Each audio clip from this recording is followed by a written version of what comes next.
Hello, Philadelphia! I'm Bruce Buffer. It's time for the Anthony Gorgano Show! Good morning! Good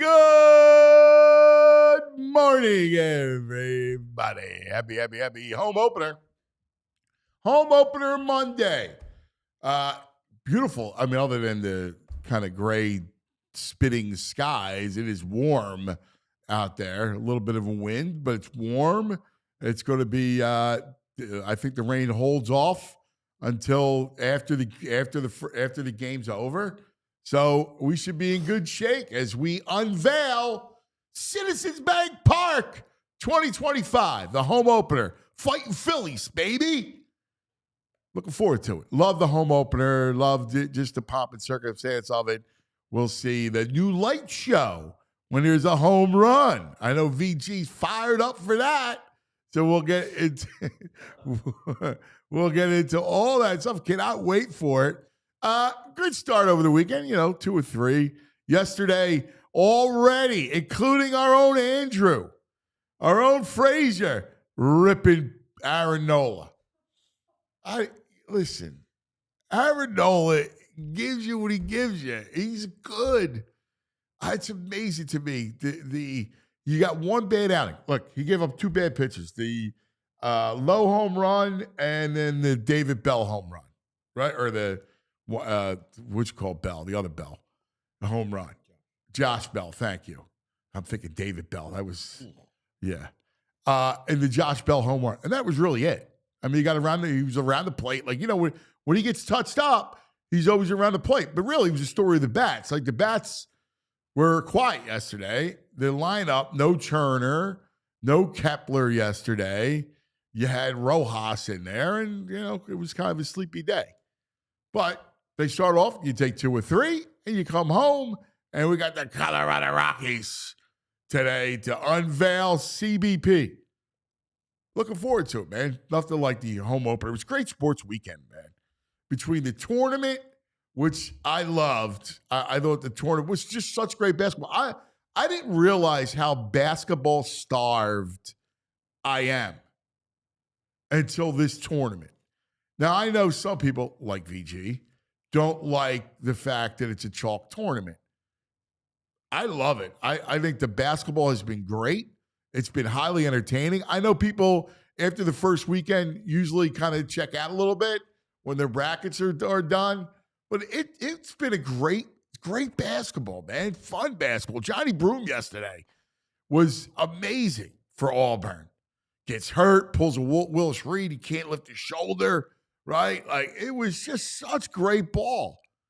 Duke is tremendous. You're going to have, 4 1 seeds. And to me, that's great basketball. The Florida-Texas Tech game was tremendous. Texas Tech's got this game, and Florida storms back.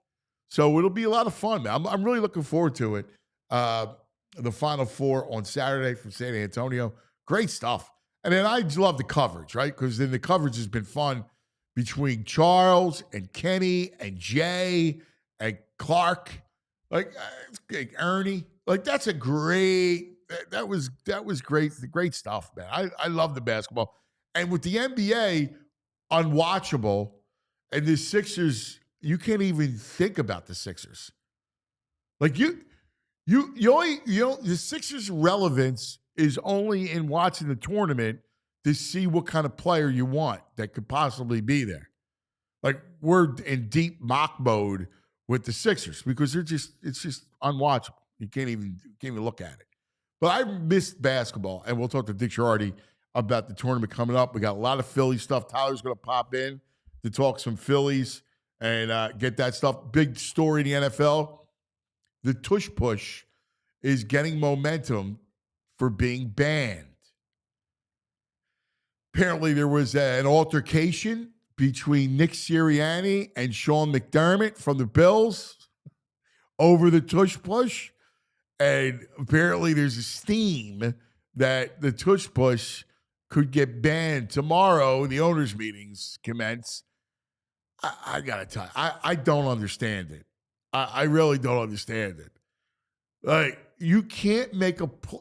There's nothing that is bannable about that play. And I'm not giving you the Homer Eagle thing because they've perfected it. There's nothing bannable about it. What's wrong with it?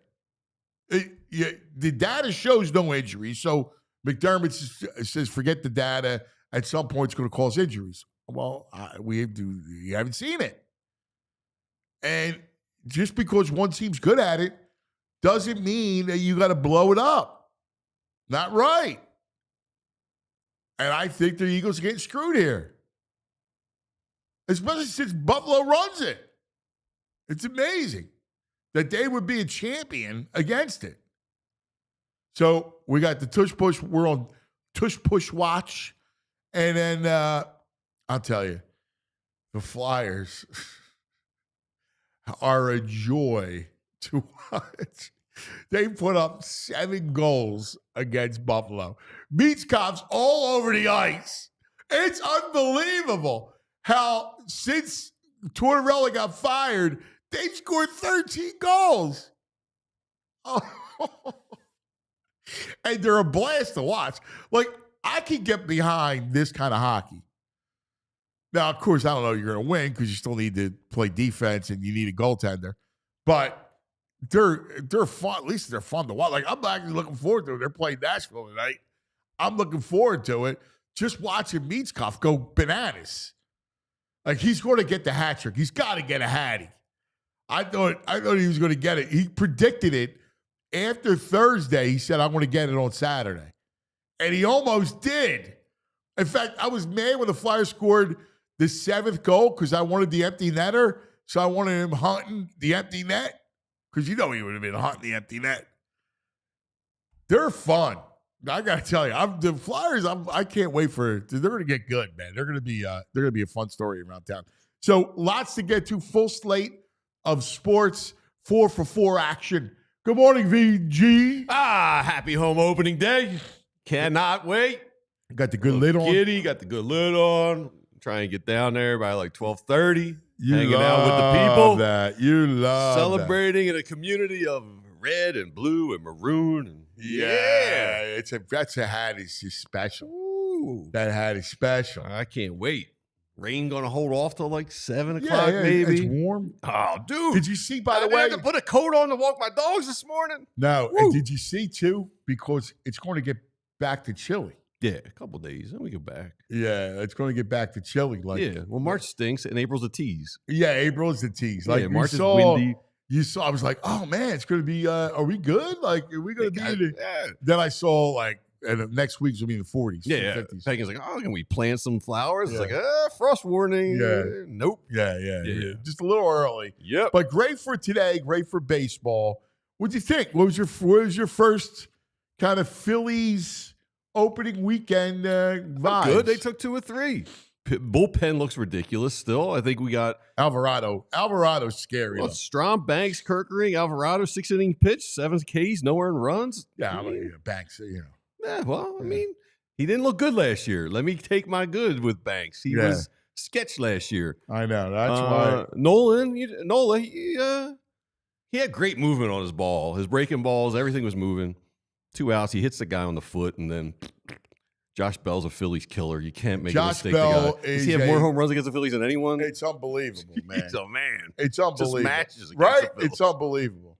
Yeah. So I feel like we're in a good spot. We're not going to see Taiwan for another 5 days, 6 days. Yeah. Braves? 0-4. Are you kidding me? They went to San Diego and got slapped. Yeah, they did. They got slapped in San Diego. Run difference of 10 runs. San Diego! They were sneaky good last year. They're a good team, San Diego. But they're not 0-4 good. No. The Braves are good. Woo! Love it. The story of MLB, though, the torpedo bats. Yes. There's nobody happier in the Delaware Valley than the 2 or 3 guys who run Victus bats. They were on the news this morning. They got orders piling in from MLB players now. So I wonder what they're going to do. I know the Victus people. I want to get them on. Yeah, he's going to have them on. I wonder what they're going to do about this. Because, again, you see it, all they're doing is moving the barrel down I don't to understand. the label. Yeah, but why do they have to get skinnier at the top end? Why don't they just make it fatter sooner? Because of the weight. The weight. Because of the weight? Yeah. Oh, I get what you're There's saying. a weight. Yeah. So 42 ounces or whatever. Right. You had the constrict. And by the way, a lot of guys can hit that kind of lumber, right? Yep. So by moving the barrel down by the label, it actually works. It's unbelievable. So yesterday, I was curious to see how it would react. Mm-hmm. So I read a whole story about it. Like I was down in Ripken over the weekend for our youth baseball tournament, which is that place is like heavenly. And all the kids, everybody. Now all the kids want to do it. No combat anymore. The torpedo bat. They want torpedoes. So what it is like the analytics. So I was curious.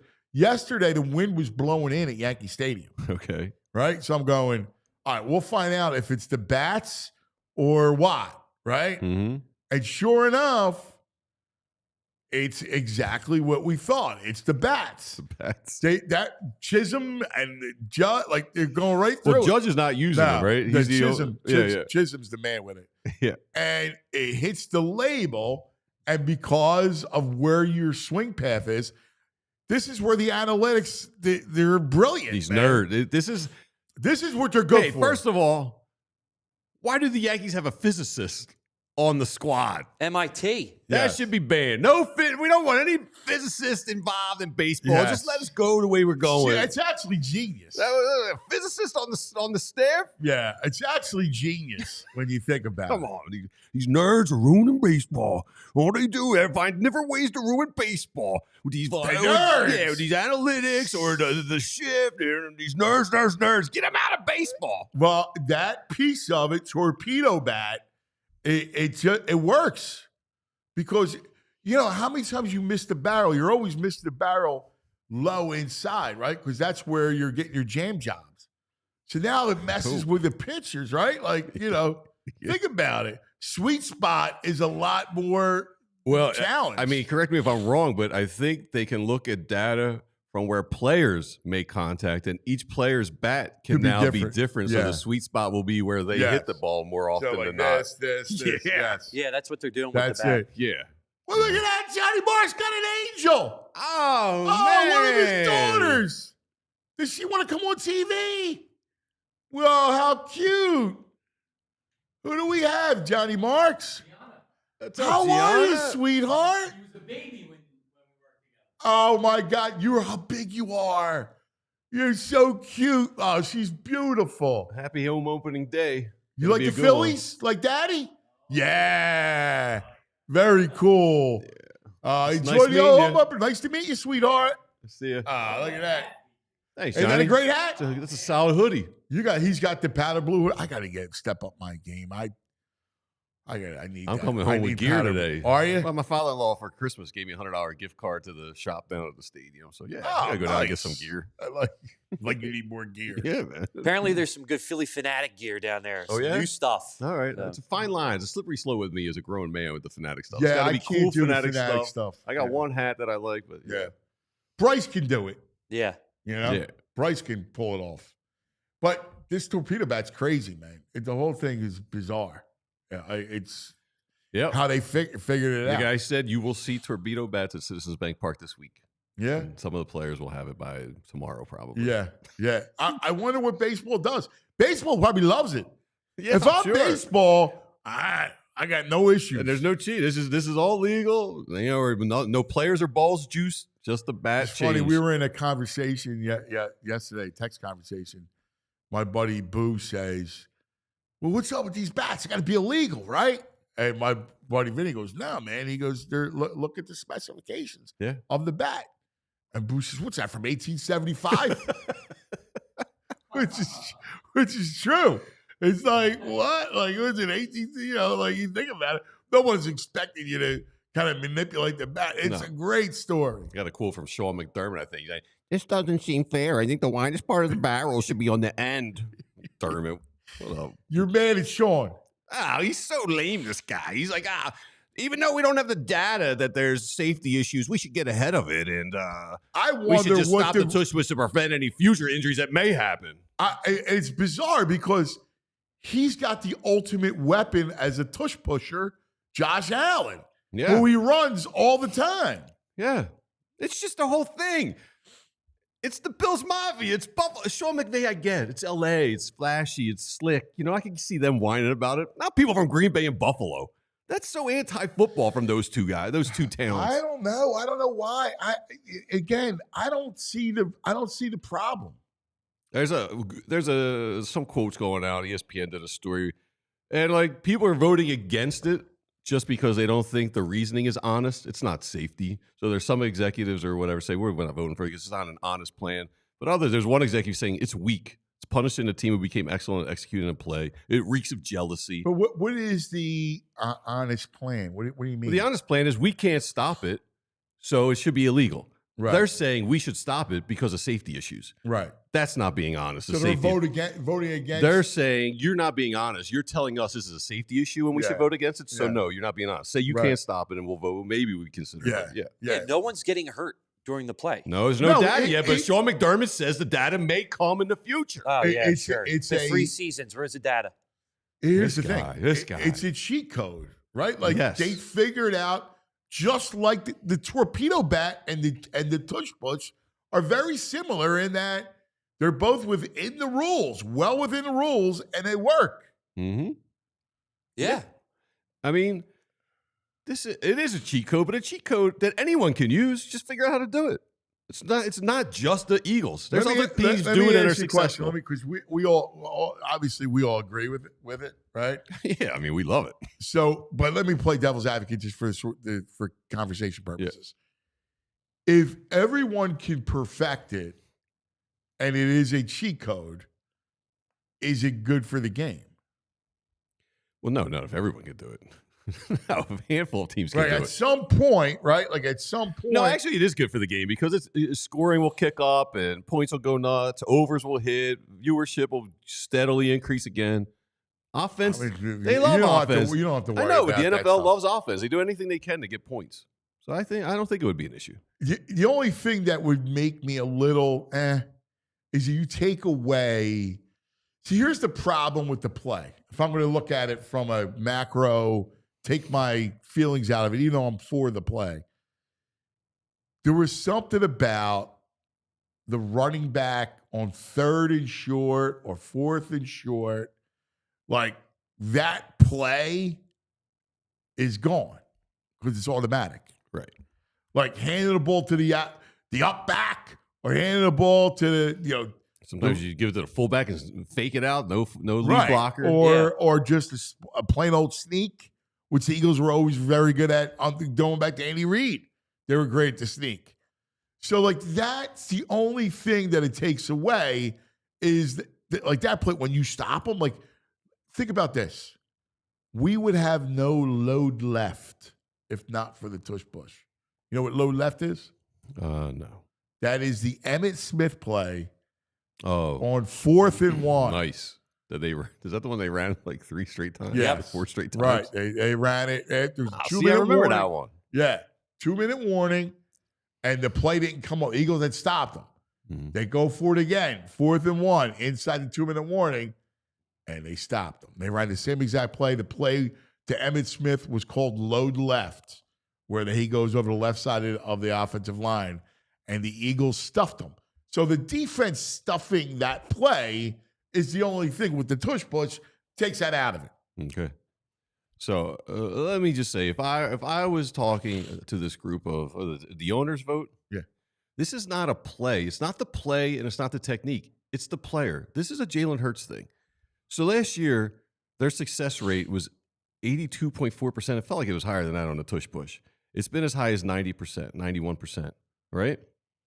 Tom Brady career on QB sneak success rate is 91%. Yeah, because he had the length. It's just the talent. Yeah. It's not the play. It's Jalen Hurts. Donovan McNabb was incredible at the sneak. Yeah, so it's not the play. Yeah, what are you going to ban quarterbacks that can squat a certain amount of? You know what I mean? It's the talent and the skill that Jalen Hurts has. You can't ban the QB sneak because Tom Brady was successful, just like you can't ban the tush push because we're successful. Well, there might also be a way that they don't fully ban it, because if you look at the verbiage of the ban, it says immediately after the snap, they cannot do the push. So if you wait a second or two, you can then still do the play. Well, I thought the wording was someone who gets a direct snap can't be pushed. But now they're saying you can wait a second. Anyway, it's all just nonsense because they are jealous. There's no reason to ban it. No reason. It's not like the Eagles could do it with Tanner McKee. I mean, they might. They're not going to have the same success rate as they do with Jalen. Well, I don't know. I mean, the way they block it too. I mean, Jalen's one thing, but it's also going to be blocked properly. Oh, You're going to sure. get low. Like Absolutely. That's the thing. I don't think they would have an issue with McKee. Well, I mean, it's also too. All right, so it's a combination of Stoutland and our quarterback. Yeah, I get it. It All right, stinks. lots to do. Tyler's coming up. We'll talk a little fighting Phillies. And, oh, man, I can't wait for today. Afternoon baseball Dude. on a Oh, Monday. it's going to be fun. 70-degree weather in March. Open up the sliding door. Yeah. Watch some ball. Come on, man. Yeah. That's I'm ready to fantastic. go. I like it. A little Sanchez. CSI Young candidate. Yeah, I'm curious to see what he looks like. I mean, slick, smooth, dominant. I'm ready for all that. Yeah. And the Rockies are horrible too. So Yeah. I was wondering when you said Colorado Rockies, do we have to dig up the David Montgomery? Because that wasn't David Montgomery. Who was it? It was Bill Giles. Oh, Bill Giles, right. Do we have to dig that up? Is it long enough that there might be a generation of people who have no idea what that reference is? So in 2007, the Phillies first made the playoffs. First time in 14 years they make the playoffs. They lose to the Rockies. The Rockies go on to make the World Series that year. And Bill Giles gives the award for the winner of the National League. And Bill, God rest his soul, seemed a little bit, two sheets to the wind. And he's like, I'd like to give the trophy to Bill Giles trophy to the Colorado Rockies. Have you heard that? I've never. No. Yeah, I've never heard that. You've never heard I've that? never You heard gotta that. find that. I gotta It'll find be Find easy it, to find. dude. Yeah, So I'll you'll look it up. It's a great Colorado Rockies. And maybe a little maybe he's a little nervous about giving the presentation, had to throw back a few. I don't think he's nervous. I just think, he was the, God bless him, man. Had a couple scotches. Yeah. Enjoyed himself at the game. All right, let's talk about some of our friends, shall we? Let's talk about Rothman Orthopedics. We had our Dr. Vaccaro on Friday. Yeah, it was a trip. It was interesting because he was your attending doctor when you got in the trauma When they unit. rolled me in, they gave me last rites. Had broken neck, spleen was ruptured and bleeding, collapsed lung. I was all over the place. He made sure my neck was stable. Well, you had last rites? I didn't even know that. Yeah. They had a chaplain meet my folks when they showed up. Yeah, not great. Oh, my God. Anyway, but look what happened, right? Dr. Vaccaro and Rothman say VG. Look at, you have any issues, joints aching, hands cramping, back out of whack. Rothman's got you. Rothman Orthopedics. Practicing specialized care has been their passion for over 50 years. Their mission, high quality, compassionate, affordable care that is rooted in research. Research leads to new treatments and better outcomes. Each Rothman doctor is laser focused on their specialty. Hip, knee, shoulder, elbow, you name it. They have a team for each body part right here in our backyard. So you can cross over that defense in the driveway, throw BP to your kid, right? And root for our teams like no other fans in the country. The Rothman Orthopedics, and they specialize in you. 50 years they've been participating in thousands of groundbreaking research and clinical trials. The goal of advancing knowledge, developing treatments, and improving outcomes for the benefit of their patients. Rothman Orthopedics, specialize in orthopedics and you. Visit RothmanOrtho.com/PHLY to discover the Rothman experience. All right. And just because the Phillies have no savings yet doesn't mean you should not have a savings. And TrueMark Financial Credit Union, they're here to help you out because it's spring. So let's spring into some savings. So if you got financial goals, they could be anything. Buying a house, taking a dream vacation, renovating a house, building up your emergency fund, or going down and buying some gear at the shop today. Savings accounts are important, and TrueMark Financial Credit Union's got the perfect savings account for you. TrueMark Financials, they offer high rate certificates and money market accounts will help your money grow a little faster and a little work harder than a traditional savings account.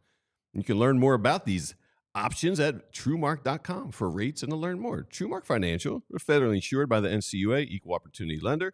Rates are subject to change. And once again, truemark.com for some rates and to learn more about some good savings opportunities.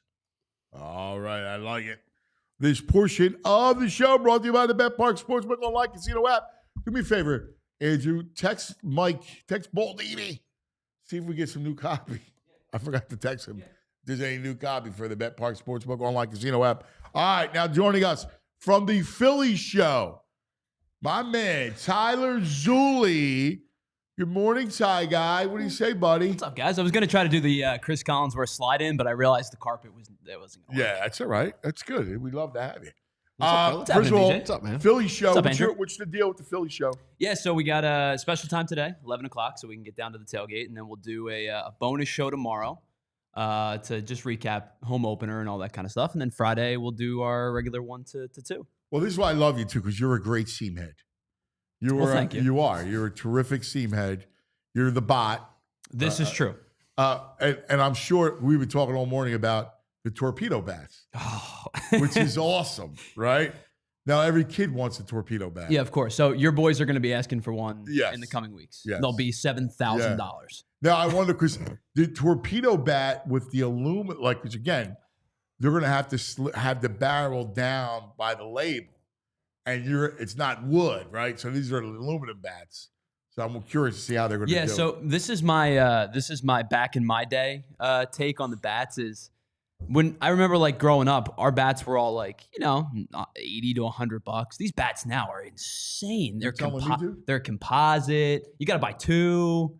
So Maspo walks around like I think I need to use his bat bag as a collateral right? for a loan, right? Like it's unbelievable. He's got the Hype Fire, he's got the Cat X, and he's got the other one. What's the other one? And the kids are nuts, right? So we're in the dugout yesterday, and he's had a good start to the season, right? He's got a bunch of hits, the whole thing.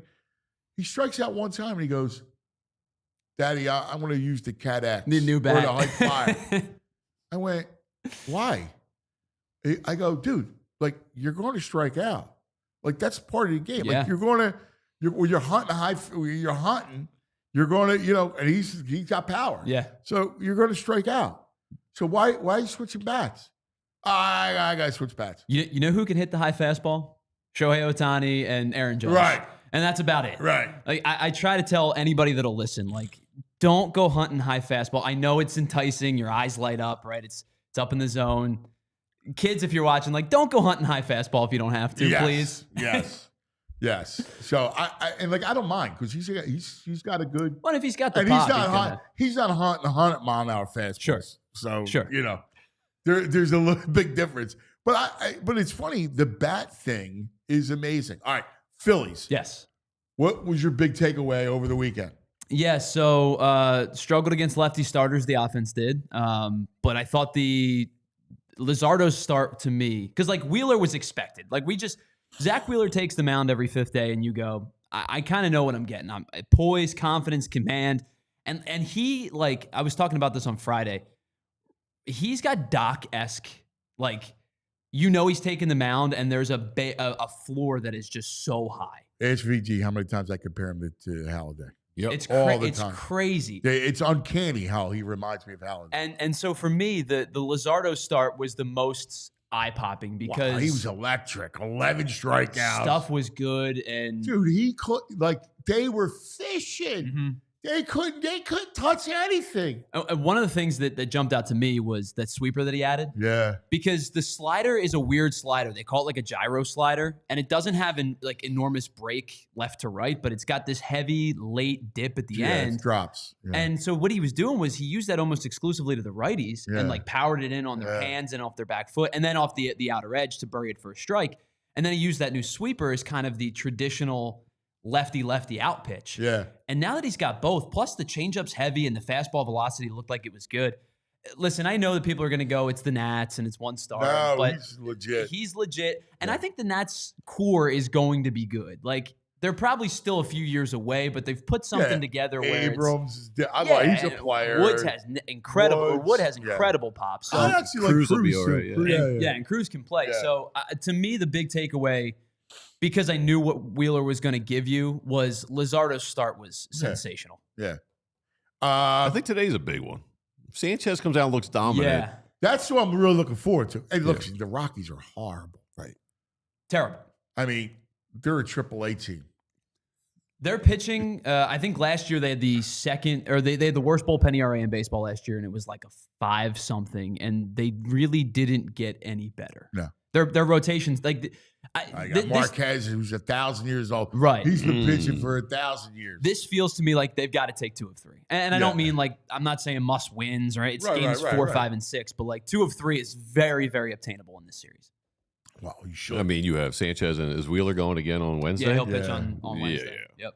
I mean, you have to. You should have 2 or 3. Yeah. I mean, that's non-negotiable, to be honest. Non-negotiable. Now, the only Well, thing. and then you've got a marquee matchup of Taijuan Walker and Anthony Senzatella on Thursday, because I know everybody's locked into that one. So, well, I think he was only pitching in game 11. Or game.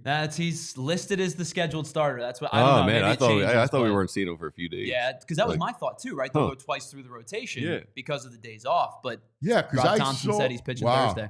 Wow. I got a question. My only concern with this lineup is there's not enough right-handed hitting. Yeah, I think that was the problem heading in, right? Like That knew it, but when you see it play out, it's real.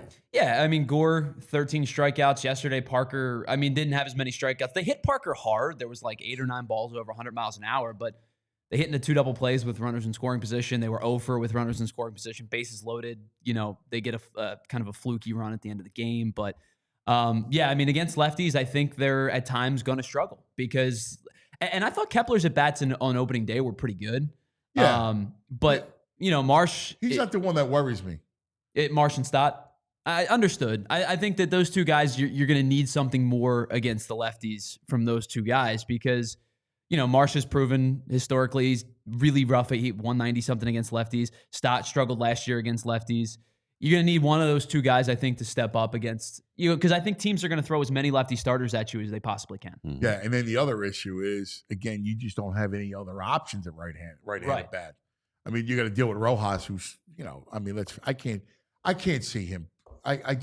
He's like Ben Verveer to me. Oh, yes. Yes. Not much better, No, Quick guy, he is. decent glove. Yeah, a good glove. Yeah. Like, the people overrate him like he's Gary Maddox. I mean, give me a break. He's such a pencil bat. Oh. Well, with everything that you just brought up with the lack of right-handed, and I'm not going to say that this guy's going to come in and like invigorate the team, but like to me, there's a real chance that Justin Crawford sees major league at bats this year Yes. because they've already started. That's They're what starting it him felt like. Everybody's saying it. they started him at AAA. He hit in Single A. He hit in AA. If he hits in AAA, and he's not going to hit for pop, obviously. But if he's No, but you need 280, right. You need somebody that's a threat I think there's a from very that real side chance. of the plate. I guess we had maybe Gelb last week though said there are executives who think he's got too many holes in his swing, and it's not going to really translate to the next level. Maybe a lot of ground balls. That's why they gave him they put him in AAA to see major league pitching. Yeah, who pitch with because guys pitch with guile. Mm-hmm. Yeah, I think was it 2 years ago? His launch angle was like -1. Like he's a put the ball on the ground, beat it out type of guy. And sometimes those hits that you bring up in AA and AAA aren't hits in the big leagues because they're better defenders. Right. I do think that when it comes to postseason time, I think the starting center fielder for the Phillies is not currently on the roster. And whether it is Justin Crawford or they make a trade, I think they're going to let this thing play itself out until June or July. And whether it's Crawford or an acquisition at the deadline, I think the starting center fielder for the postseason isn't currently on the roster. I agree. I would agree with that. Yeah, I definitely agree. That would with make me Yeah. happier. Yeah, I definitely agree with that. And other than that, like the other bright spot is, I mean, jeez, their bullpen, Alvarado looks tremendous. His stuff is nasty, and he is, and I think this is true for anybody, right? But like his difference between getting ahead 0-1 and falling behind 1-0 last year was like night and day, stark difference. So if he's able to pound the strike zone even a little bit more, then the cutter off the back foot becomes a play, then the fastball out and up becomes a back play, and you're not touching him when he's throwing 101. No. No. 101 slider No. on the Insane. corner. No, It's crazy. on the corner. Yeah. Paint when you're painting Yeah. at 101. I mean, that's amazing. I gotta tell you. So tell me, let's talk big picture. Opening day, home opener. What do the Phillies mean to you? To me, everything. Because I love that It's- answer. He's not lying. because it's the listen. You know, you've met my dad. My dad is me 30 years later. Yeah, You know, yeah. older. But what my dad instilled I in hope me. Moscow says that someday. I think it's. I listen. I maybe I'm biased, but I think Anthony it's won't, but it's Moscow has a it's a shot. compliment to my dad Yeah. to say that I became him. Yeah, it's a You huge. know? Are you kidding me? Every dad goes, "Oh my god, I love that." So he is a 4-for-4 nut, but like baseball is live and breathe in my Yeah. house. His dad Yeah. was the same way, to the point Yeah. where his dad was actually a Philadelphia A's fan growing up. And when they left, it took him a while to become a Phillies fan. Sure. And so he finally became a Phillies fan. My dad obviously lives and breathes it, and so do I.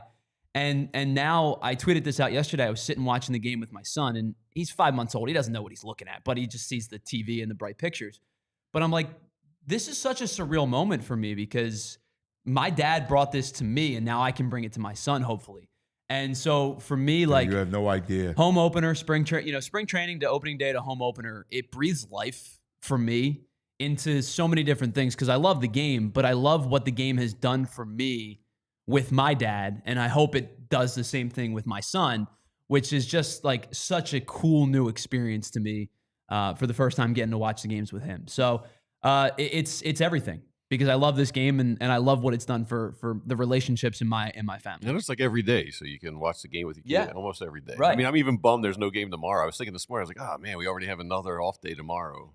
And I get why they do it Yeah, because of the weather and course. whatnot. But you're right, 2 off days in the first 6 days, and then they have another off day next Monday.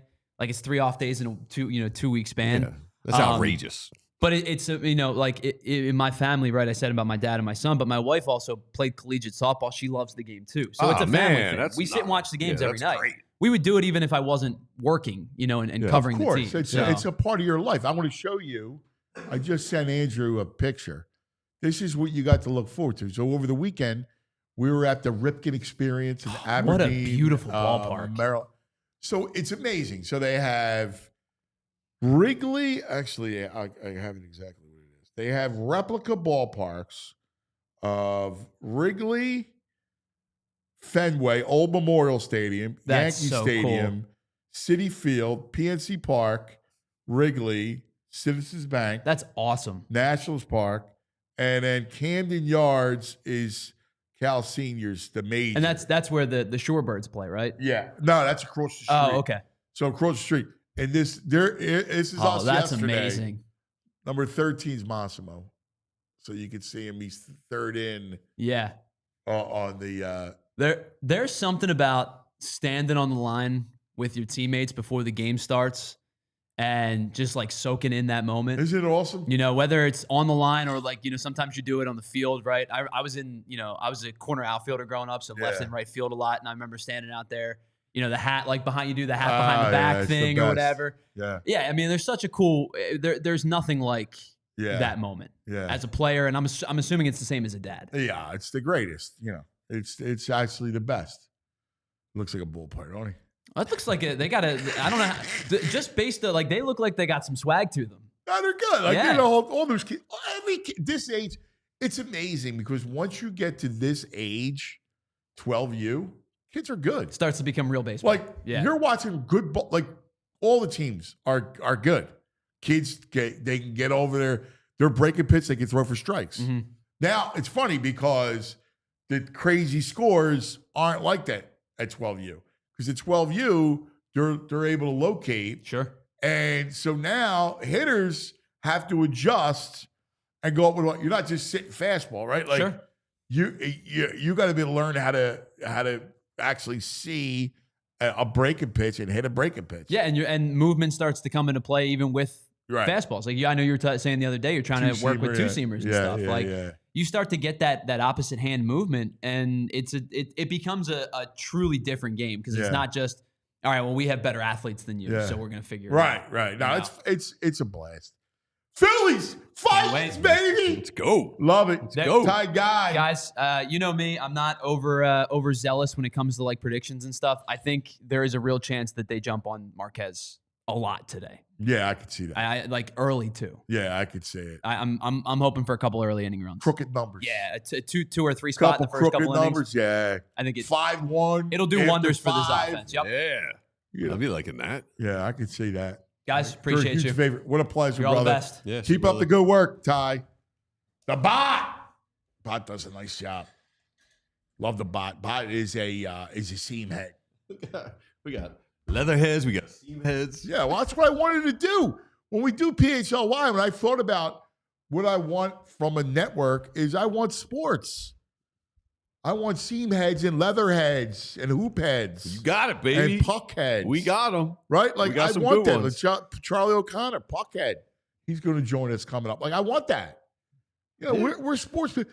Yeah, listen, I did sports radio forever, all right? And it's great. But there's a limit to the X and O and the diving into the geekdom. I like the geekdom. I like the journalism and the geekdom. Yeah, I like the geekdom. I don't enjoy like it. the nerds so much, but I like the geekdom. Yeah. Well, There's a difference.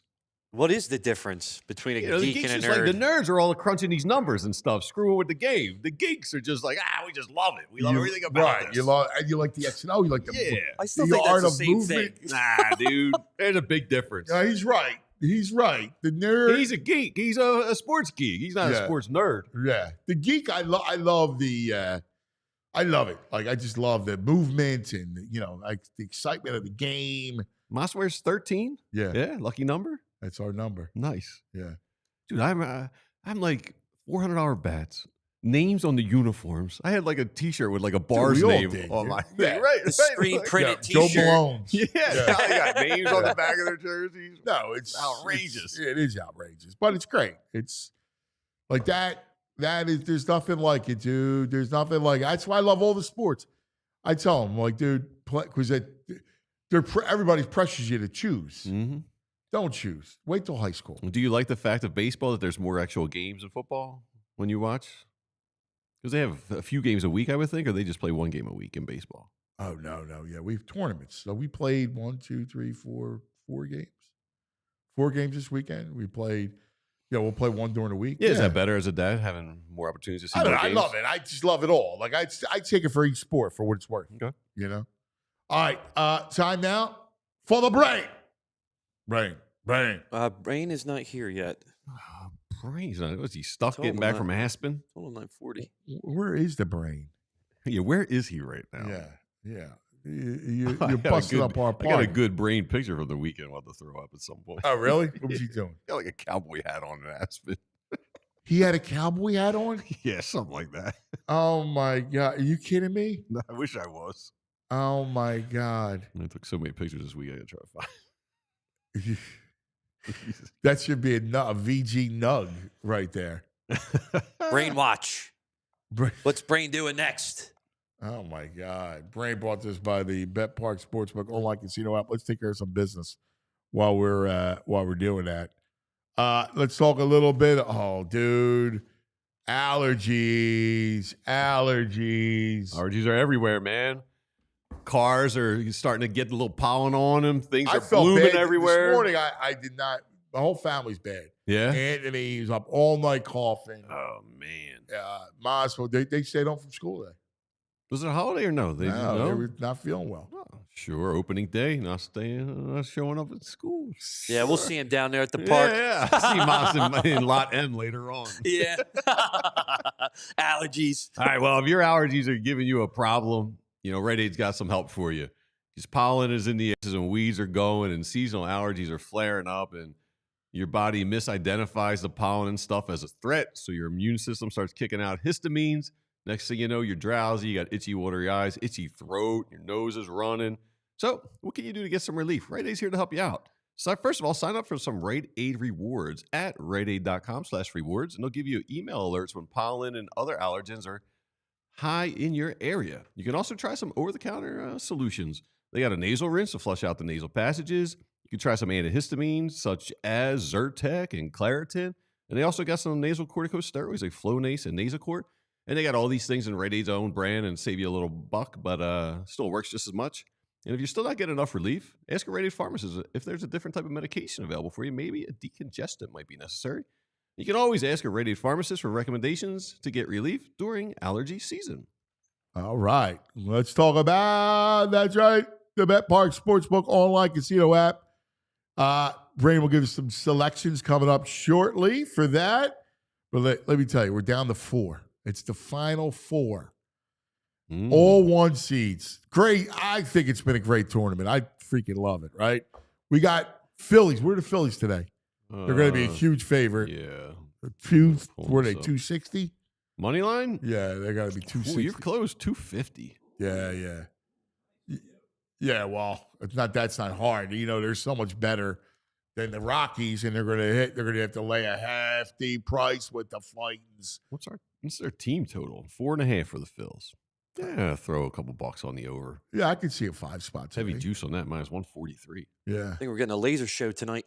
You get a laser show? Yeah, you think so? I think so. All right, well, you can play it all on the Bet Park Sportsbook online casino app. They have everything. Team totals. You can lay runs. You can bet 5-inning lines. You can parlay them. You can bet in-game. It's all right there on the Bet Park Sportsbook online casino app. All right, so in addition, they have all the fun casino games. There's always a way to win on the Bet Parks app. So live dealer blackjack, roulette, craps, baccarat, all your favorite slots, like the Peaky Blinders slot, like Cash Eruption, Cleopatra, 88 Fortunes. What's the other one you like? Oh, I mean, I love Cash Eruption. I play a little Cats this weekend. Cats. Betty the Yeti was back a little bit this weekend. She showed up for a little bit. Yeah, nice. Go. You could go to. She's a big baseball fan. She's like, hey. New users get up to $1,000 casino bonus back if you're down the first 24 hours. BetParks.com has all the details.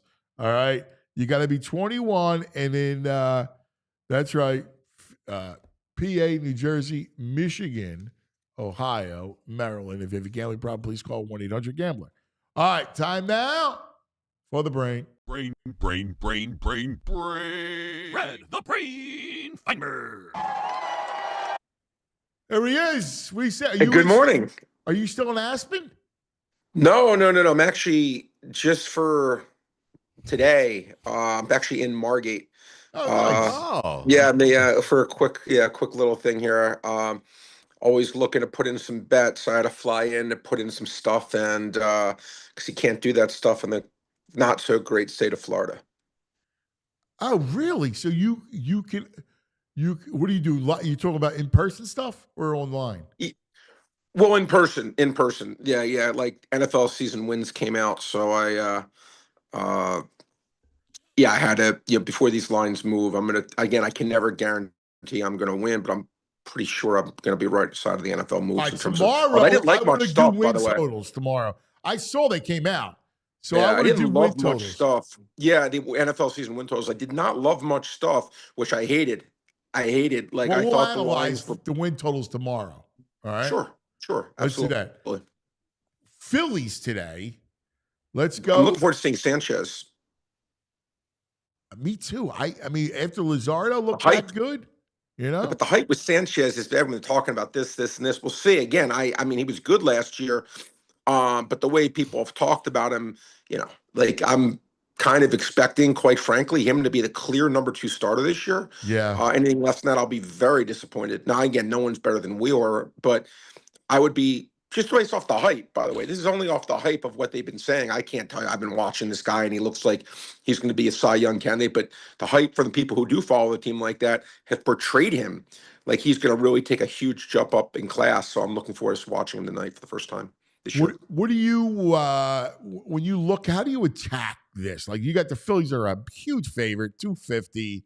Yeah. So you're not going to lay 250. Not going to lay 250. How do you attack it? Well, you know what's funny? I was actually hoping to attack it. I was hoping that maybe the sports books weren't what I'm looking for on top of the Christopher Sanchez hype. No such luck, Anthony. His over for strikeouts today was 6.5, which he was never 6.5 one time last year. His over-under for runs 1.5, which is basically the lowest you can be. So they're basically saying this guy is going to be Cy Young. So they're getting the same information I guess I am. So for me, this game, I was looking to bet Sanchez in some fashion in terms of backing him. I can't back a guy to give up less than 1.5 runs. I just can't do it. No, nor 6.5 strikeouts this early No way. for his first No way. start. You can't do No it. way. I mean, Heck no. Luzardo was rare, or he gets 11. Yeah, Luzardo was rare. Luzardo obviously, had his stuff and again, by the way, the Nationals are a tough team to strike out on top of the fact that he had 11 strikeouts. I almost think his over-under was, I think, 4.5 juiced heavy to the over, and I thought about playing the over, but I couldn't quite get there because the juice was so high, and I knew the Nationals traditionally been a hard team to strike out, but he was great. But we'll see again. We'll see what Sanchez does again. It should be, Philly's run line, you would think, are JT and Turner playing? Have you heard? It looks like they are, but the lineup hasn't come out yet. Yeah, lineups could be out. So my only lean here would be, I think the Rocky would be the Philly side. I think the Rockies could be Anthony. The worst team in baseball, yeah. Yeah, right there, them in Chicago, right? Like we'll see who between the White Sox, we'll see who bows out. But I think the Marlins are better than them. I think they're right there as the worst team. So this is a series where you would hope the Phillies would just sweep this team, quite frankly. Yeah, man. I mean, I think you're expecting a big time. I think, you got Wheeler pitching this series. I mean, you got to see what's your early returns on baseball? Who kind of stands out? Because it's so early, but you do sometimes get a little like, hey, watch this team, and this team strikes out. I'll give you a team. I'm gonna give you a team that I think could be a little bit under the radar potentially, a little bit. Again, don't overstate it, but I made a bet yesterday on them at plus 850 to make the playoffs, and I lost yesterday, but I took plus 850 to make the playoffs. Was the Oakland or Las Vegas Athletics, whatever they're called these days. They actually spent money in the offseason. They added 2 legitimate starters. Legitimate. As someone who bet at Tampa Bay over, I was furious that they traded away Jeffrey Springs, who was a Cy Young candidate before he got hurt. And he's been nothing but every start this guy's pitch has always been great. He's always put up dominant stats. They gave him away for nothing. They didn't want to pay him. They signed Severino, who, not overrating him, but he's a professional, which is something that Oakland didn't have a lot of, were professionals. Oh, he's a legitimate, on any team, could be a number 3 starter. See me say, all right, well, Brad, what's that? Well, now you have 2 guys at the top rotation they didn't have before. They won, I think, 73, 74 games last year. I wouldn't stun me. I think Rooker and Butler are good. I remember that series against the Phillies, Anthony, where they scored like 4,000 runs every game. I don't think they're a god-awful team. You remember me bringing that up the other day? Mm-hmm. I literally brought that up. Why did I bring that up? I brought it up for a reason. Oh, wait. I'm sorry. I got to know. Bats. I like their one. Who's the leadoff kid? Wait, how did your team do? Your son? I completely spaced. How did it go? We went all right. We didn't win it. We got to like the semifinals or whatever. That's still good. That's still good. Yeah. Did they have fun? We had blast. All right, great all right. time. Yeah, I was thinking of you. I was totally thinking, and I totally forgot to tell. All right, well, look, I'm glad that you and your family had. I know that's like the best time ever. There's nothing better being in we spent all weekend together, and it's beautiful. What life's about. Yeah, exactly. That's what life's about. Exactly. That's what life's about. But Oakland, yeah, that's a team that I think that guys. If you're looking for, everyone's like, oh, give me some long shot. I'm not going to give you a long shot to win the World Series. That's too hard. But a long shot to make the playoffs at 8-1 or 8, I think it's plus 850. That's something that actually I think could happen. I don't think it's going to happen, but I think maybe it's supposed to getting plus 850. I should be getting plus 450.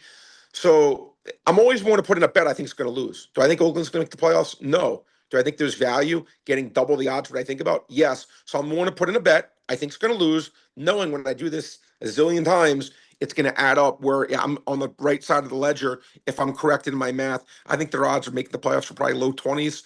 They're basically making it like it's more like 12%. So I think that's worth a shot. Yes. Would be Oakland. You know what it is that obviously I agree with you. I brought him up because that Lawrence Butler, I like him. The leadoff kid. He's got power. Yeah, he's good. Yeah. And Rooker could lead the league in home runs. And they also have another guy. And I wanted this guy in my fantasy leagues. And Well, Tyler Soderstrom, Yeah. he was like a top Catcher, elite yeah. prospect as a catcher. Yeah. They moved him to first base this year. They moved him to first base. I have a hunch he's going to hit like 35 home runs. Yeah. Yeah, so that's. I actually think they're going to be a flat out decent team. I also bet them over like 71.5 wins. But I actually think they're flat out decent. But I would not be shocked if they make the playoffs, and you could still get crazy odds on it. Again, at early, you're talking about early returns. I think they're a decent team that is maybe being overlooked by the public for good reason. They've been bad for 30 straight years. Do you ever are you ever one, like, give people tips about baseball? Because we didn't really talk about it. But, like, do you watch, you're a big live in-game guy. When you see a team that's got, like, just a trash bullpen and you jump in middle of a game and go, hey, like, this team's just going to tack on and tack on and tack on. Well, what I like to do, and one of my favorite tricks, because the algorithm just doesn't read this, is let's suppose there's a game the Yankees are playing against whoever. It doesn't make a difference, and it's and the total in the game. Let's say the score is 3-3 in the fifth inning or 4-4 in the fifth inning. Okay, and it's a bullpen game, and they're making the total at that point. It's in the fifth inning. Maybe they're going to make it 12.5 or 13.5 runs. Okay, whatever, depending on what it is. Here's the thing. If I see Aaron Judge is up, and last year Juan Soto, when they had Juan Soto, okay, and Jazz Chisholm, those three hitting back to back to back, I'm going to bet the over, knowing that there's a really good chance I'm going to score a run there. And if I do, that total is going to skyrocket. And if it doesn't, okay, I maybe I lose a little bit of juice, or I lose a half run, and I could bet the other side. But if they do score, I can make a massive middle. And conversely, let's suppose I'm seeing, like for the Phillies are up and Edmundo Sosa's hitting, or like three of their lesser hitters are hitting, Rojas or whatnot. I'll maybe look to bet the under if it's like the 7, 8, 9, 6, 7, 8, 9, those four guys coming up, knowing that there's a really good chance I'm going to get a free inning here, a free F inning, and then I could bet the over the next thing and potentially get a middle. I've done that for a long time in the NBA when Joel Embiid was out for the Sixers or Jokic was out for the Nuggets. I'll bet that 6-minute stretch those guys are out because the teams don't play well when they're out. And then I'll just bet back the other side and usually get huge middles, and it's been extremely profitable for me. Wow, that's genius. It is pretty good. So if Embiid goes out, let's just say Embiid goes out or Jokic goes out. You know when they used to say in the BC second before quarter, Christ? This is before he was out for his career. Right. Right. But if Jokic goes out of the game, you'll Mm-hmm. then bet the under. Well, no. I'll bet the other. With Jokic, I'll bet the. Well, you could bet the under, actually. It actually is probably profitable too, Anthony. I didn't think about that, but it actually probably is profitable too. No, but I bet the other side because the minutes he does not play, his differential is been number one in the NBA for like 5 years in a row when he's on the court versus So if off they're the court. playing if they're playing the T-Wolves, Doesn't matter who they're playing. He's right. Yeah, his differential, Anthony, is the highest differential of anyone in the NBA, where they're like plus whatever, like 19 when he's on the court per 48, and they're like -2 when he's off. It's insane, the difference. So the algorithm's not picking that up. So when he's out of the game, they're still factoring Denver. Let's say Denver's a 6-point favorite in the game for the next 6 minutes. Maybe they'll favor Denver by, let's call it, a half point or whatever. No, or maybe they should not. All their Denver's good to be a 6-point favorite because Jokic is playing these minutes. When he's off the court, they're actually a negative team. Wow, that's fascinating. So then you're laying 6. Or like if they're in the quarter, usually they're going to make it 7. All right. Yeah. And then when Jokic comes back in the game, you bet the Nuggets laying 4. Correct. Right. Exactly. It's just simple stuff, but I just don't. I know I have the plus minuses of all the top guys. You are brilliant. You are. You're brilliant. You got to stay a step ahead. All right. Before you can't do it with my feet. I know that. All right. Before you give us anything on the what you got today, what about the tournament? Yeah, I'll talk about. Well, Dick's NBA. I'm going to get these. The great Dick Jerardi's coming up. I love. You got to do me a favor. Please tell Dick I say hello. Please don't forget. I love Dick. One of the best human beings. Also, Jaylen Brown, 42 and 17, over 4.5 rebounds. I've never seen it being 4.5 rebounds. I've never seen it. Been doing this my whole whatever. It's always 5.5 or 6.5. He's averaging closer to 6. Why is it 42? I mean, 40. Why is it 4.5 rebounds? I have no idea. This is my point. the sports books they'll just copy a line and not realizing, wait a minute, it doesn't make sense. It's wrong. That line's wrong. It should be 5.5. PJ Washington over 5.5 rebounds. I'm still going to do this. His recent trends haven't been great. 35 and 17 for the year. They do have Anthony Davis now, but before that, they had Luka Doncic. They both were 9+ rebounders, but still like PJ Washington over 5.5 rebounds. And then Sengun of the Rockets over 9.5 rebounds, 14 and 6 his last 20, 45 and 21 his last for the entire season. And here's the thing with this: a way to lower the juice, little trick here. Yeah, they try to juice it a little bit. I don't take him to get a double-double because he gets 10 points every game. So let's suppose you could take 9.5 over like $1.50. You could bet and do a double-double, maybe minus $1.20. He's going to get the 10 points, and it saves me 30 cents of juice if I'm wrong on the rebounds. Another little trick. Wow, that's genius. I like that. And enough in baseball? You know, it's funny, Anthony, pleading guilty. I give you one prop. Yeah, Tyler Glass now, over 6.5 strikeouts. Went over about, now it's first start of the year. Always a little bit of hesitancy of that, in this way, that little tongue twister.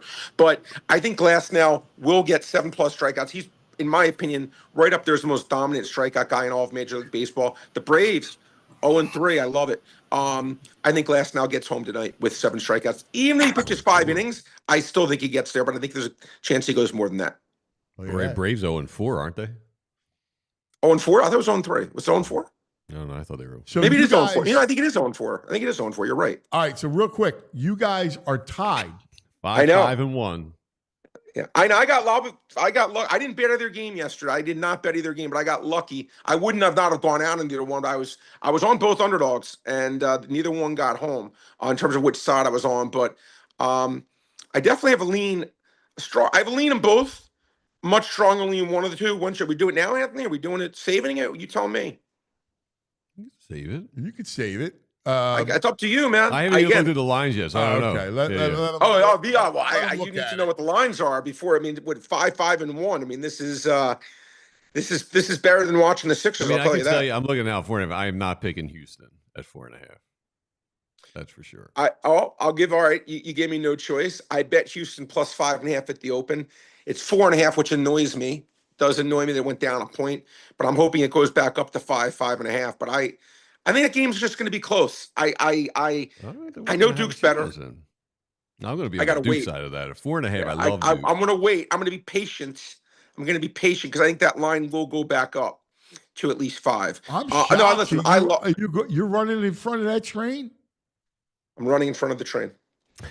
I think style-wise, Anthony, it's going to be a mucky game. You've seen it. You talk about in the year, Mr. Styles make fights, right? Yeah. This is just going to be is Duke better? A zillion %. Do I think Duke's going to win? Absolutely. Do I think they're going to be as annoyed as heck going against this team? No. Yes, and to your point, it's a Houston line.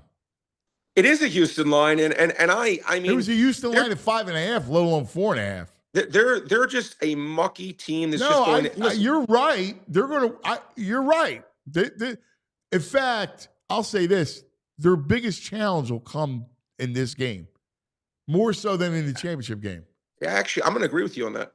I'm actually going to agree with you on that, and I think this is going to be just a hard game for Duke. I think Duke will win I just think this to be stylistic wise. I'm like, this is watching them and their defense. They played that first half against Tennessee. They're an annoying team to go against. No, I think they have a great coach. Well, I haven't loved the Houston team all year. This has been the best offensive version they've had, and I think they'll keep it close. And 5.5, if it goes back up, that's an automatic play for me if it goes to 5.5. I actually thought the line should have been 3, believe it or not. That's what I made it, but we'll see. Other games are a little more challenging for me, but we'll get to that. All right. Well, but Friday we'll pick the steel cage. Yeah. If I have no choice, if it stays at 4.5, I'm still gonna go out on Houston, and I'm gonna do it. I like that one. That'll be good. Yeah. All right. But I gotta wait. I got to be wait because I think it's going to go to 5. I really do. Friday we'll pick wherever the line is on Friday. Yes, sir. Yes, All sir. right. I look forward to it. Forward to it, guys. All right, we'll talk to you tomorrow, buddy. Good job. You're the best. Be good, guys. Here it is, the break. Right. All right, this portion of the show was brought to you by Rite Aid, riteaid.com/PHLY to find the nearest store and pharmacy. So I want to talk about this tournament, all right? Because I'm basketball starved. Okay. Well, I mean, you watch so much Sixer stuff. Yeah, I understand that. Right? So this tournament to me has been so much fun. I've enjoyed it. I think I enjoyed the Sweet 16 and then the Elite Eight more than even the first round. It's just been great ball. And I love talking basketball with Dick Jerardi. Cool. Who doesn't? He's so just student of the game. You talk about geek. Right, geeking out with Dick Jerardi is the best. And we got some coaching changes. I'd like to talk about this Villanova move. It's a little weird.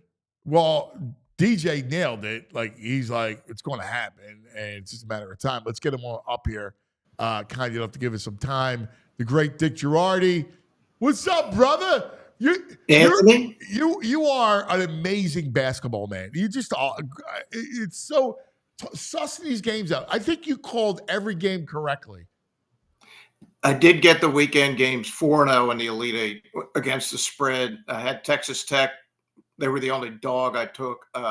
Houston, I thought was going to crush Tennessee, and I got Duke home. Sort of. I mean, they were pretty comfortably home most of the way.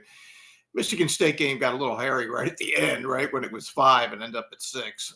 And Michigan State didn't take a foul at the end. It could have gotten closer. But yeah, 4 for 4, hard to do at that level. Yeah, but even more importantly, just being with you Thursday, talking about the game. Like I love talking about the games, like talking about the matchups and insight. I've enjoyed this tournament more than I have in a long time. Like I just think the quality of basketball. Watching Broome yesterday was incredible theater. It really has been great. I mean, I think that's the upside of the transfer portal is that you get some really good teams with a lot of veteran players playing deep into the tournament. The downside, obviously, is you don't get the upsets early on because those teams don't exist anymore. We talked about that on Thursday, Anthony, but the teams with the 5 seniors that have played 130 games together that can beat the 4 seed, that those teams are not, they just don't exist, unfortunately, because all those players are somewhere else at this stage. But yeah, the quality of play, because guys are staying in college longer because they can now get paid. The guys who aren't good enough for the NBA, but are still very good college players, they don't have any reason to try to draft at this point where they can make more money by staying in college. So I love this 4-1 season. When was the last 4-1 season? I didn't look. I know it's been all over. It's only happened once. It happened in 2008. The combined records of these 4 teams, you ready for this? 135-16. My God. My God, that's incredible. I mean, and they've all kind of played each other. I mean, Auburn's played everybody. Yeah. Well, that was interesting. Except for that Nugget. Yep. Yeah, they actually beat Houston in the Toyota Center where the Rockets play early November. Then remember they lost at Duke. Yeah. And then Florida, it was kind of the coming out party for Florida when Auburn had been on this long winning streak. Yes. And Florida went to Auburn and beat them pretty handily. Had 90 points in that game. That was the game. Said, "Oh, Florida is this good." So how do you kind of see it? Let's start with that game since you brought it up and that rematch. How do you see this Final Four? I mean, so much has to do with Broome's health. I mean, I'm assuming he's going to be okay. But I mean, he couldn't even lift that shoulder. He couldn't lift it. He kept coming in, trying it, and he's getting one-handed rebounds. Yeah, obviously that's a huge part of the equation. If he can't play, Florida's a lot bigger favorite than 2.5. Yeah. I actually was a little surprised at this line. I thought it would kind of be a pick'em, but I think they must have factored in the possibility that Broome is either not going to play or is not going to be at full health. Dealing in reality, Florida in their second games of each weekend, they were very fortunate to win both games. I mean, Connecticut outplayed them. They just weren't good enough. They couldn't make any open shots. If they could have, that game would have been over at halftime. Florida had no idea how to guard their offense at all. And then Texas Tech flat out had the game won. They outplayed Florida the whole way. They missed those 2 front ends of a 1-and-1, which changed the whole dynamic. And then you got amazing Walter Clayton, who just is just incredible at the end of games. I mean, he won them the UConn game, and then he won that game. That's not a formula for long-term success, having to win the games with miracle shots from a great player. Yeah, I actually like the dog here. I like Auburn, again, assuming Broom is good. I don't see a lot of difference between these two teams. It is fair, and I did look at the box score and went back over when Florida did win the game, and they really won the game in the second 10 minutes. They had 31 points in what you call the second quarter of the game, right? This last 10 minutes of the first half. That's where they won it, and they shot it really well from three in that game.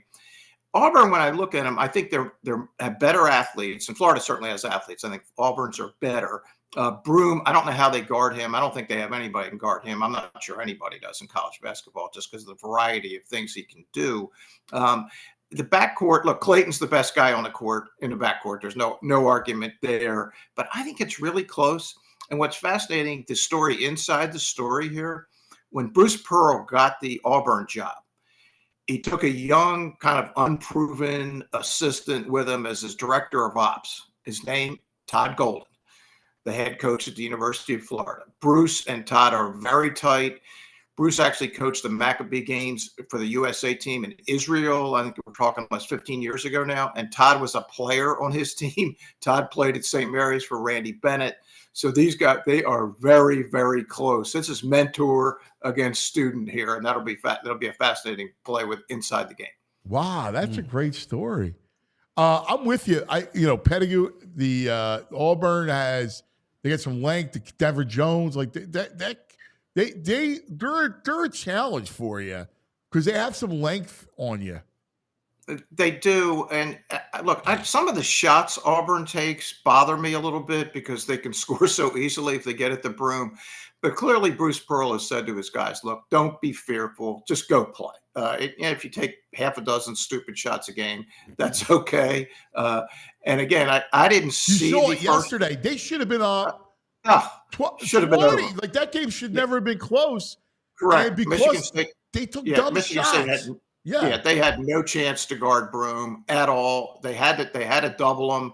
They didn't want to double them because they were afraid of the three-point shooters. But they just didn't get in the ball enough in scoring territory. Michigan State totally overachieved. It's a miracle they got where they did. And I mean, Izzo, as I said to you the other day, should go back in the Hall of Fame for getting this team within 6 points of the Final Four. Because I mean, the only guy that would have even been in their rotation is Jace Richardson, that would have been in the Auburn rotation. None of the rest of those guys would have even gotten on a court for Auburn. So that was the amazing job that Izzo did. But I like Auburn plus the 2.5 here, Anthony. I just think, to me, this should be a pick'em game. And that's the way I would rate it if I was making it. And this does tell you something about the committee, the NCAA tournament committee. So they made Auburn the #1 overall seed. Auburn is the longest shot to win the Final Four. They're 5-1. So the committee, again, I've been saying this for years. They got to stop having athletic directors and conference commissioners. They need ex-coaches, ex-players. And you know what they also need? They need an odds maker.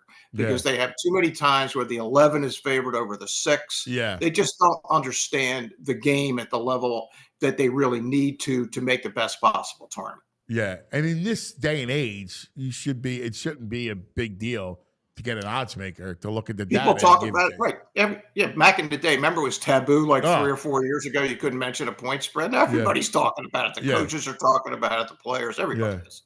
You know what was fascinating last night? Towards the end of that Auburn game, it's like a tale's oldest time. They just struggled against the full court press at the end of the game. Oh, yes. Does that worry you with the guards of Florida? Because I'm leaning Auburn as well, but those last 4 minutes were a little worrisome. Oh, I'm astonished, and Anthony will love this story. When I used to coach kids like 6th, 7th, 8th grade ball against the press, my first pass was always to half court. And the first pass of all these college guys is to the corner, the coffee corner, so that I can get trapped. Like, what are you doing? And even, how about the pass LeBron threw last week? It's like, what? First, you take the ball before you go out of bounds. You look up the court.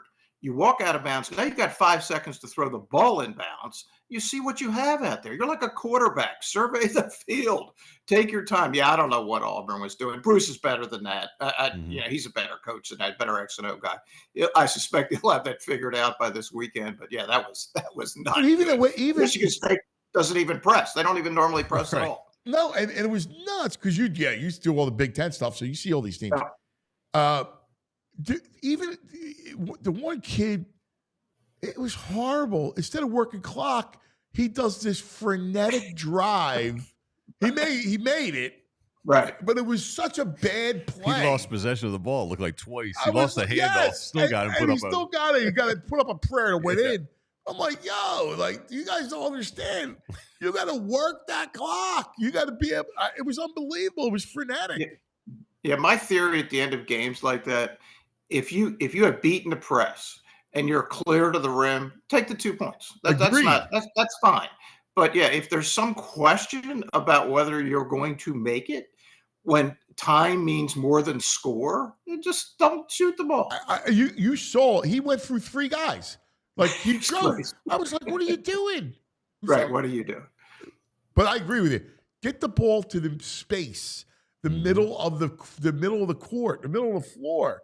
They were in the corner, but it's been like that all tournament where they get trapped in the corner. Right. You know what teams do wrong too, and Raph often talks about this on CBS. They bring too many offensive players into the backcourt.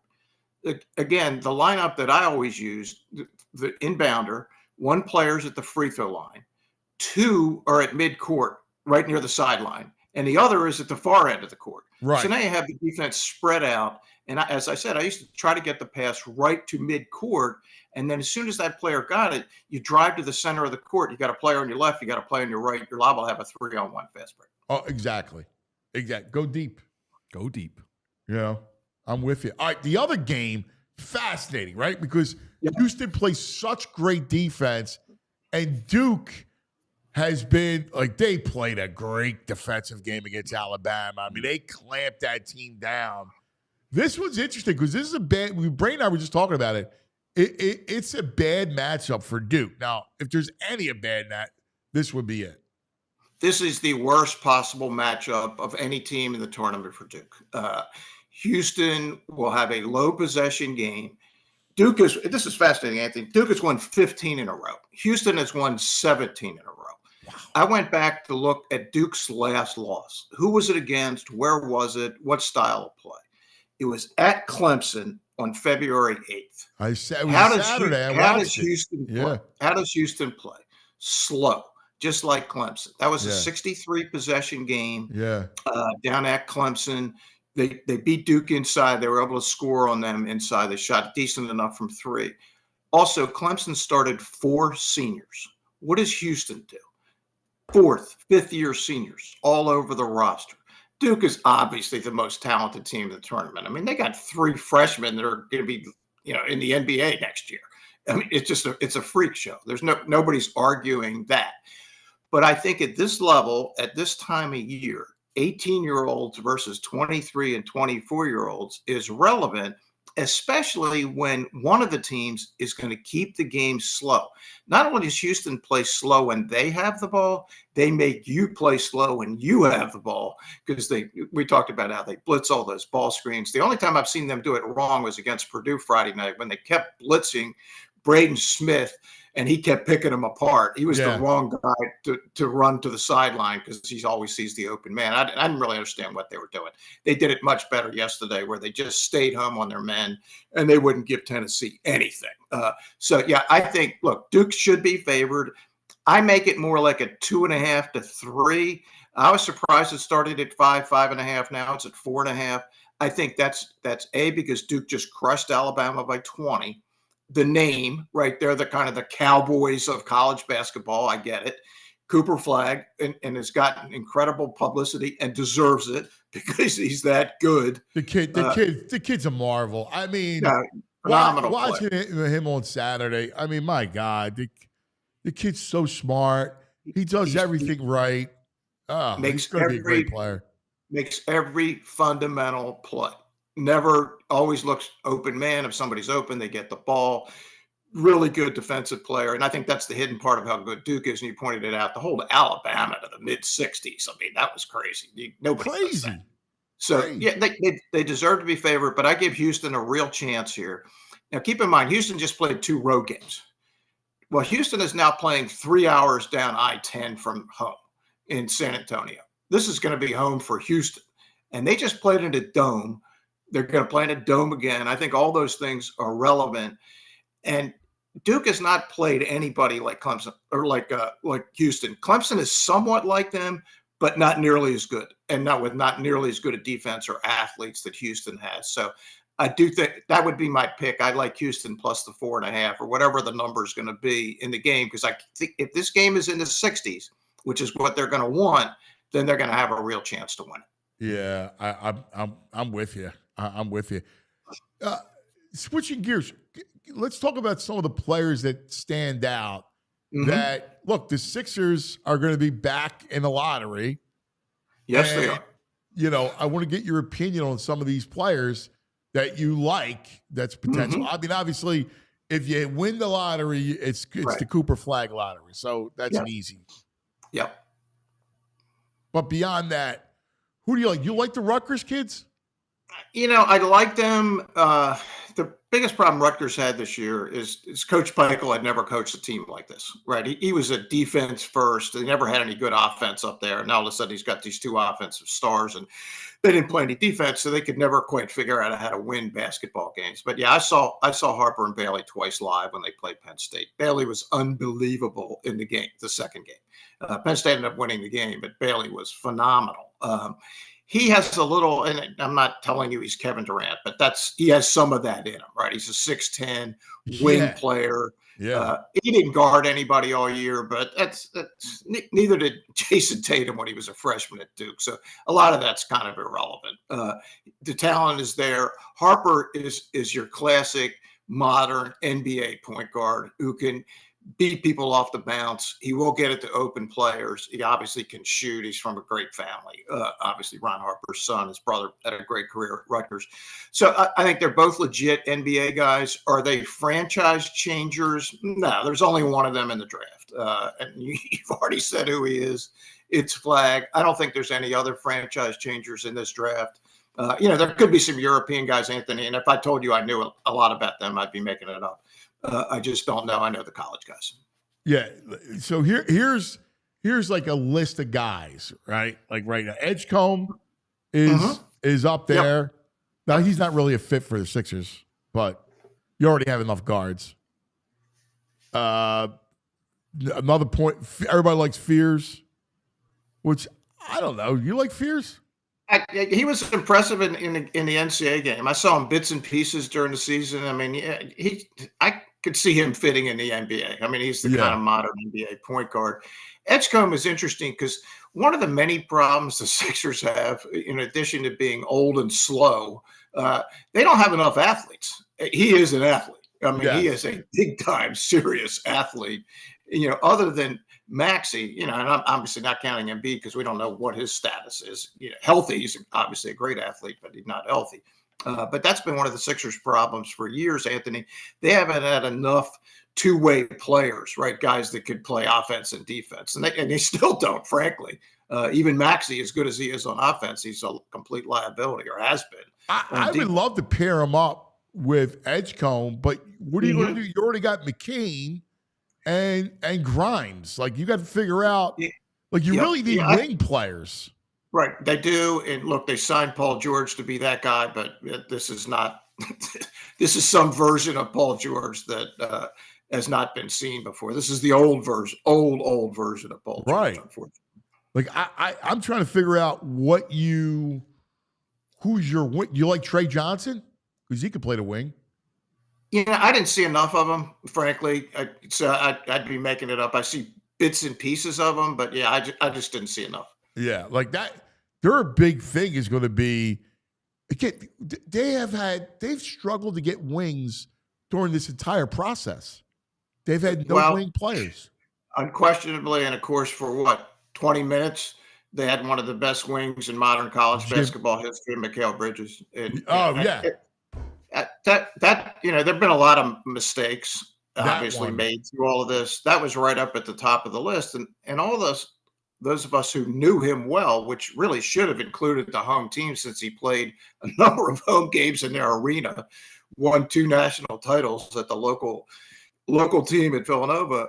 I mean, he was your classic NBA 3-and-D guy. Great free throw shooter, plus 3-point shooter, and guards the other team's best player. And they traded him for a guy who couldn't shoot outside of 5 feet and unfortunately had health problems. It just turned out he couldn't play. And for a draft choice, which, as you know, Anthony, that was the biggest problem I had with all this. They kept saying, well, we're going to have a draft choice. That's why I kept referring to it as a basketball Ponzi scheme. It was like, oh, well, we're going to always get this in the future. Well, actually, you need players. They had one and they blew. Yeah, and that was. You're right. Of all the mistakes, like, listen, Okafor, what are you going to do? At that point, he was the best player in the game's antiquated for him. Blah blah blah blah. But of all those mistakes, even Butler and Tobias, Bridges, cousin, Devon's cousin, cousin was the one they had him. that you had. That was the obvious pick. Right. As soon as they picked him, I said, that's it. That's the missing piece. Because, that's still a healthy Embiid at that point. Even Ben Simmons was around then, right? You didn't know that was going to go as bad as it went. But again, it's been one mistake after another. But that was as big as any. All right, last thing. Villanova has a new coach. And you've been talking about it. You obviously, it was the least kept secret in all of college basketball. Yep. Can Villanova get back to their perch, to its perch? Well, they're never going to have the 10-year run they had with Jay Wright, which was insane, right? They're averaging, like 32 wins a year. They're number one seed regularly. They're in multiple Final Fours, win 2 national championships with 2 of the greatest teams in modern college basketball history in 2016 and 2018. So that's not going to happen, because keep in mind, Jay he redshirted Mikal Bridges. He redshirted Dante DiVincenzo. He had Jalen Brunson for 3 years, Bridges for 4. It's not happening anymore, right? So it's a different world. So they're not getting to that, but there's no reason they should be what they've been the last 3 years either, given the resources, given the interest in the program from the money people at Villanova. They'll have more than enough NIL money and collective money and whatever they need. Now it's a question, can they get the right players? Now, if you look at Maryland this year, they had one returning starter, Juju Reese. They went out and got Derek Queen, signed him as a freshman coming. He's a Baltimore kid. He played at Montford with Cooper Flagg in that group last year. Pretty good high school team. And then they went out to the portal and got 3 guys that fit what they wanted to do perfectly. And they ended up in the Sweet 16. So that's kind of what you have to do. Can it be recreated here? Because Villanova is essentially starting over from scratch. They have minimal returning players for next year, but that is not, it doesn't matter as much anymore. No. So can it be done? Yes. Do I think Kevin Willard was the best X and O guy of the guys that they were looking at? I thought Chris Collins was the best by far. I think he's awesome, but they looked at, I assume they just said, well, it's Northwestern and the record is this. You had to understand the context of what happened out there. He's a phenomenal coach, and he's going to get one of these jobs someday because I know he'd be interested. Richard Pitino, I'd had no problem with them hiring him. I think maybe he would have been a better campus fit. He's a guy that gets along with everybody. Kevin obviously proved that he can coach at Seton Hall. That's the toughest job in the Big East, and they were a major factor for years. What exactly went down in Maryland, I'm not sure, but it was a little disingenuous at the end for me now when he said, well, I hadn't talked to my wife, I hadn't talked to my kids, I haven't talked to my agent, when it was obvious he was going to take the Villanova job after Maryland lost in the Sweet 16. But look, it's an upgrade over what they had. I felt bad for Kyle Neptune. He walked in a possible spot, inexperienced coach following a legend when the whole world changed. They had to do something. This is the move they decided on. They clearly had targeted Kevin Willard, and it's pretty clear early, Anthony, that he said yes. That's why they waited, because if they look, Pitino wanted the job, he would have taken it. And then obviously when Villanova didn't offer it to him, he took Xavier. So they went out on a limb, but they got not Pitino like that. The one thing that I was like, oh man, because not only do you get, I think the kid can coach. Okay. And then at some point you get the father, right? Like at some point, you're going to have his wisdom with him. Right. So I think it's a couple things. I think one, Seton Hall had a lot of success against Jay's best teams. And I think the people at Villanova remember that. And I suspect Jay had some role in this. I don't know Right. exactly Of what. course. Yeah. They said, look, here's what this guy did. He did a good job. So they were familiar from his Big East days. And it's a pretty big coup at Villanova to get the coach from Maryland. Right. That's a big deal. I mean, Maryland's won national championships. It's a national program. So I think that was part of it. I don't think that should have been either of the reasons why he chose him. And I thought Richard did a phenomenal job at New Mexico, and he did a really good job at Minnesota. People don't know that, but Minnesota, after he left, was a disaster. Unfortunately, they had to fire the coach again this time, and there's just no recruiting base. They can't get the guys to stay from Minneapolis. That's another story. But yeah, I would have thought, again, for me, Chris Collins would have been number one. Number two would have been Richard Pitino, and then Kevin somewhere along the line would have been in the mix. But they targeted him. They thought he was the right guy. Now we're going to see.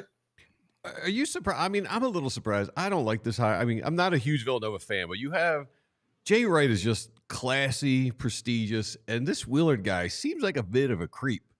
I mean, he's bringing his negotiations to the public. He's complaining about the New York City Christmas stay. I don't know. It doesn't feel like a Villanova guy. And they're actually taking some heat from Jay Billis about being like involved in tampering and reaching out to this guy while he's still under contract. It just seems optics wise, it doesn't seem like a classic Villanova move. That's a fair statement. And look, the color man for their radio broadcast, Chris Nockey, went on radio in DC. I don't know, it was this morning or yesterday, and just roasted Kevin Willard. I mean, just did a number on him. Basically said he left like a thief in the night. Mm-hmm. So yeah, the Maryland people are not happy. I get it. And I've heard some stories from some other people around the program that he was a little prickly, not the easiest guy in the world to get along with. Now, hopefully Villanova factored that all in, and maybe that's what they want. You'll love this story, guys. Jay had some really good teams before they got really good, the Randy Foy, Alan Ray group. Well, they could never get over the hump until he made a decision to take a kid from the Philadelphia Catholic League that everybody told him not to take. He took Kyle Lowry. Yeah. And he took him because he wanted somebody that was nasty and would get after people. Well, Kyle Lowry changed everything at Villanova. The very next year, they're in the Sweet 16, and then they're in the Elite 8 the next year, and they've been an elite program ever since. So maybe they think that they need one of these nasty, tough guys. And Jay, beyond the exterior, where everybody knows him as a wonderful guy, and he certainly is, he was one of the toughest on-court practice coaches you will ever see in your life. I mean, there was no nonsense at all. And maybe they think that's what they need. That's interesting. Dick, what a pleasure, man. It's so much fun talking hoops with you. You're the greatest, man. We love you. I appreciate that. One other thing to keep in mind for Saturday's second game, Duke and Houston, check out who the referees are. How the game is officiated is going to be gigantic. And the one edge that Houston has, Coach K is no longer on the bench to intimidate the referees. John Shire's done a great job, but he does not have that kind of juice that Coach K used to have. Yes. Hey, and then Saturday, your journalism's running Saturday? Journalism will be the favorite in the Santa Anita Derby. Yes, journalism, trained by my friend Michael McCarthy. And if he wins, he'll be your favorite on the first Saturday in May in the Kentucky Derby. Ah, there it is. Journalism. I love him. We love you, buddy. Thanks, pal. You got it. Thanks, guys. The greatest. Dick Jerardi. Talking hoops with Dick is the best. It really is. Great stuff. That's where we talk about geeking out. He's a hoop head. He is a hoop seam head. Hoop head, leatherheads, puckheads. We got a puckhead coming up. Charlie O'Connor is a great puckhead. He is. He sure is. This portion of the show is brought to you by TrueMark Financial Credit Union. TrueMark.com/PHLY for the credit union difference. How about we do some of our friends, shall we? Yes. Parks Casino. Yeah. We love our Parks Casino. Let's get my man Boldini. Mike has it up. You ready, guys? Here we go. Our casino of choice, all the action, excitement, and headline entertainment. Sunday, April 6th, and the Beer Garden, it's Cosmos with Candace Bushnell. All right? She's the author of Sex and the Sex City. and the City. Yeah. Oh, wow. You always saw her in the show. Yeah. At the end, you saw that she was in the credits. Yeah. How do we act that one out, VG? You're gonna have your Cosmos. I can. You know what? The Pagan's a Cosmo fan. I can whip up a pretty good Cosmo. Oh yeah. Plus, you got thousands of hot slots, state-of-the-art sportsbook, beautiful poker room, an all-weather beer garden, and a collection of award-winning restaurants. Parks Casino, this is how you win. Pennsylvania's #1 casino. Tickets on sale now for these headliners. All right. Oh, my God. You ready? Yeah. No. April 11th, the Isley Brothers. This old heart of mine's been broke 1,000 times. Each time you break away. April 12th, comedians Chad Daniels, Kelsey Cook from the Pretend Problems podcast. April 16th, psychic Matt Frazier. April 26th, comedian Gary Owen. May 30th, country artist Ashley McBride. We're gonna do some research on that one. Yeah, we gotta figure that one That's out. a new Ashley John. McBride. We'll have that ready for tomorrow. Larry the Cable Guy, May 16th. Get her done. June 7th, the Long Island Medium. Oh, this is Teresa Caputo. Hey, Hey, wow. Aunt Teresa. That's your aunt, Teresa Caputo. VG's last name is Caputo. Yeah. Two mediums. Yeah. She's Wow. the Long Island medium, right? Yeah, she's like Yeah. a famous. She's the one with the big hair and the long nails, right? She's from Long I Island. guess. Yeah. Long Island, yeah. I remember that show. June 27th, comedian Trevor Wallace. July 12th, comedian Mark Norman. Don't forget dinner and drinks before the show. Liberty Bell Gastro Pub and Beer Garden, Parks Grill Steakhouse, Bamboo Noodle House, Chickies and Pete's, ParksCasino.com to buy tickets for all show. Parks Casino, this is how you win. You got to be 21. Gambling problem, please call 1-800-GAMBLER. And let's talk about Golden Nugget Jewelers. You're going to love it. Golden Nugget. You see the commercial? No. That's the jingle. It's a good jingle. It is a good jingle. Yeah, everybody knows your own. In fact, we're going to have a new sponsor, Folk Automotive, right? Oh, nice. Oh, yeah. So I was with Charlie Folk. In fact, Charlie's son is a great quarterback. So that's nice. how we met. He's Perfect. a great guy. And he's quarterback, young Charlie's quarterback for the prep. So we were talking, he goes, and I brought up your own for some reason about jewelry. We're talking about jewelry. He goes, I know your own at Golden Nugget. Oh, yeah. Nice. He's like, I love your own. Sweet. He's my neighbor. Oh, wow. Oh, Really snap. awesome. Look at that. He's like, I go there all the time. It is amazing that, first of all, Philadelphia, the small world. But like, there you have it. Golden Nugget Jewelers, you need a gift. You're looking to get engaged. You met that right someone, that perfect somebody. You got to go see your own at Golden Nugget Jewelers, right in the heart of Jewelers Row in Center City. Go see him. He's going to walk you through the whole process. You can't beat this process, all right? He's going to walk you through it all. He's going to take great care of you. You're not going to stress. You're going to find the right diamond. He's got the settings, the designers like Tacori and Veragio. He'll put it together, work within your budget, and you'll have a ring that's going to knock her socks off. So make sure you go to Golden Nugget Jewelers. GoldenNuggetJewelers.com. It's where Philly gets engaged. All right. We got our man on the phone. It's puck time, yeah. So this weekend, this last two games have been a blast. Right? Oh, So Thursday, Torts gets fired. Thursday night, they put up a 6-spot. Yep. Michkov's out of his mind. Yep. 2 goals. He had an assist, he had 6 shots on goal. Saturday, again, they put up 7 against the Sabres. Imagine that. Michkov, 2 more. Wow. How about that? All right? Mhm. Cates, Forrester, like everybody's like playing with a jump in their step. How about that? So I've been waiting for this for tonight, 6 months. I know you have. Tonight, Flyers Nashville. Mhm. So I had to get Charlie. He's at the morning skate. And I had to get Charlie to find out, like, what's going on. Is it the ding-dong, the witch is dead moment for the Flyers? Good morning, Charlie. How's it going, guys? Look at that picture. Oh, my God. He's got Charlie at the bar. Oh, that's great. Charlie O'Connor is the greatest. He's our Flyers guy. And he and Bill Metz do such great work. We love them. So, Char, you heard I had to get you on this morning because of this. I mean, they were a blast on Saturday. Yeah, and look, I'm sure that there is a little boost they're getting from the coaching change. This is a pretty normal thing, when there's a coaching change. Well, they call it the dead cat bounce, right? The dead cat bounce, exactly.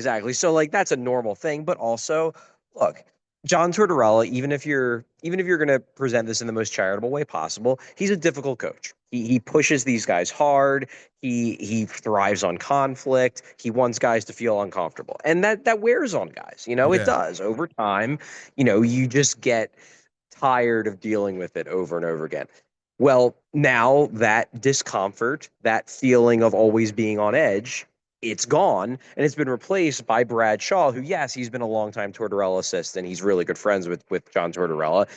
He is diametrically opposed in terms of personality. Brad Shaw is one of the nicest guys that I've covered as an assistant coach of the Philadelphia Flyers, and I've covered a lot of really nice assistant coaches on the Philadelphia Flyers. And Shaw has come in with a new mentality where it's like, we're going to loosen up. Let's just get to the end of the season. Let's not be worried about, who's going to get scratched and what, blow up his Tort's going to have on the bench or in the locker room or at practice or whatever. He's just like, let's have some fun. We're not going to make the playoffs, but let's try to finish the season out on a positive note. And I think that's helping the team, at least in the short term. Also, and this is important, they're playing against weaker teams. They were on this terrible run. They had a lot of tough teams they played. The game that ultimately is Tort's final game, it's against Toronto. They're a cup contender. Last two games they played against Montreal, who probably not going to make the playoffs, and they're probably overachieving. And then Buffalo's a team that the Flyers are battling for draft lottery position. And tonight Nashville's a team with a worse record than the Flyers. So it's probably a combination of them loosening up and the teams they're playing just aren't as good as the teams they were playing when they were really struggling. Well, and they did, it was weird because I know they got blown out, the Blackhawks and Toronto, right? But before that, like, they played Dallas tough, man. They were down 2-0 early and pushed the game to overtime against the Stars. The Stars are good. I mean, like I guess I'm wondering, Charles, is the offense, like, what have we seen different from the offense? Is it just being loose? And Michkov looks like he's just like having fun out there. Yeah, I think it's a combination of they're a little bit looser. The power plays finally scored a little bit, which has been a major problem all season long, really, for the last few years. So they're getting some power play goals. And also, it's just hockey. You'll go 2-3 weeks where you're not scoring, where everybody's gripping the stick too tight, everybody's snake bitten. And then suddenly you have one game, and then one game turns into 3 games where you just can't stop scoring. That is hockey. Hockey is a weird game. It's played on ice with, I've said this on our show multiple times. You're talking about a sport with a bunch of guys with knives strapped to their feet, played on a sheet of ice with a frozen piece of rubber flying around. Like, weird stuff happens. And I do think that there is an element of vibes here, but also there's just an element of they were probably unlucky for a few weeks in terms of goal scoring specifically. Now they're getting a little fortunate. And again, that's hockey. Is there anything else to the offense, though? I mean, he's tweaked the power play where he's got 5 forwards on the power play. Yeah, but that was actually a move that Torts made right before he got fired. Yeah. So I wouldn't say that's like a change. And no, they're not. There really isn't anything different about the way they're playing. It's not like Brad Shaw came in as a new coach, as the interim head coach, and it's like, we're going to change up our entire style. Like, number one, that's just not realistic. We're right at the end of the year. You're not going to see a major overhaul.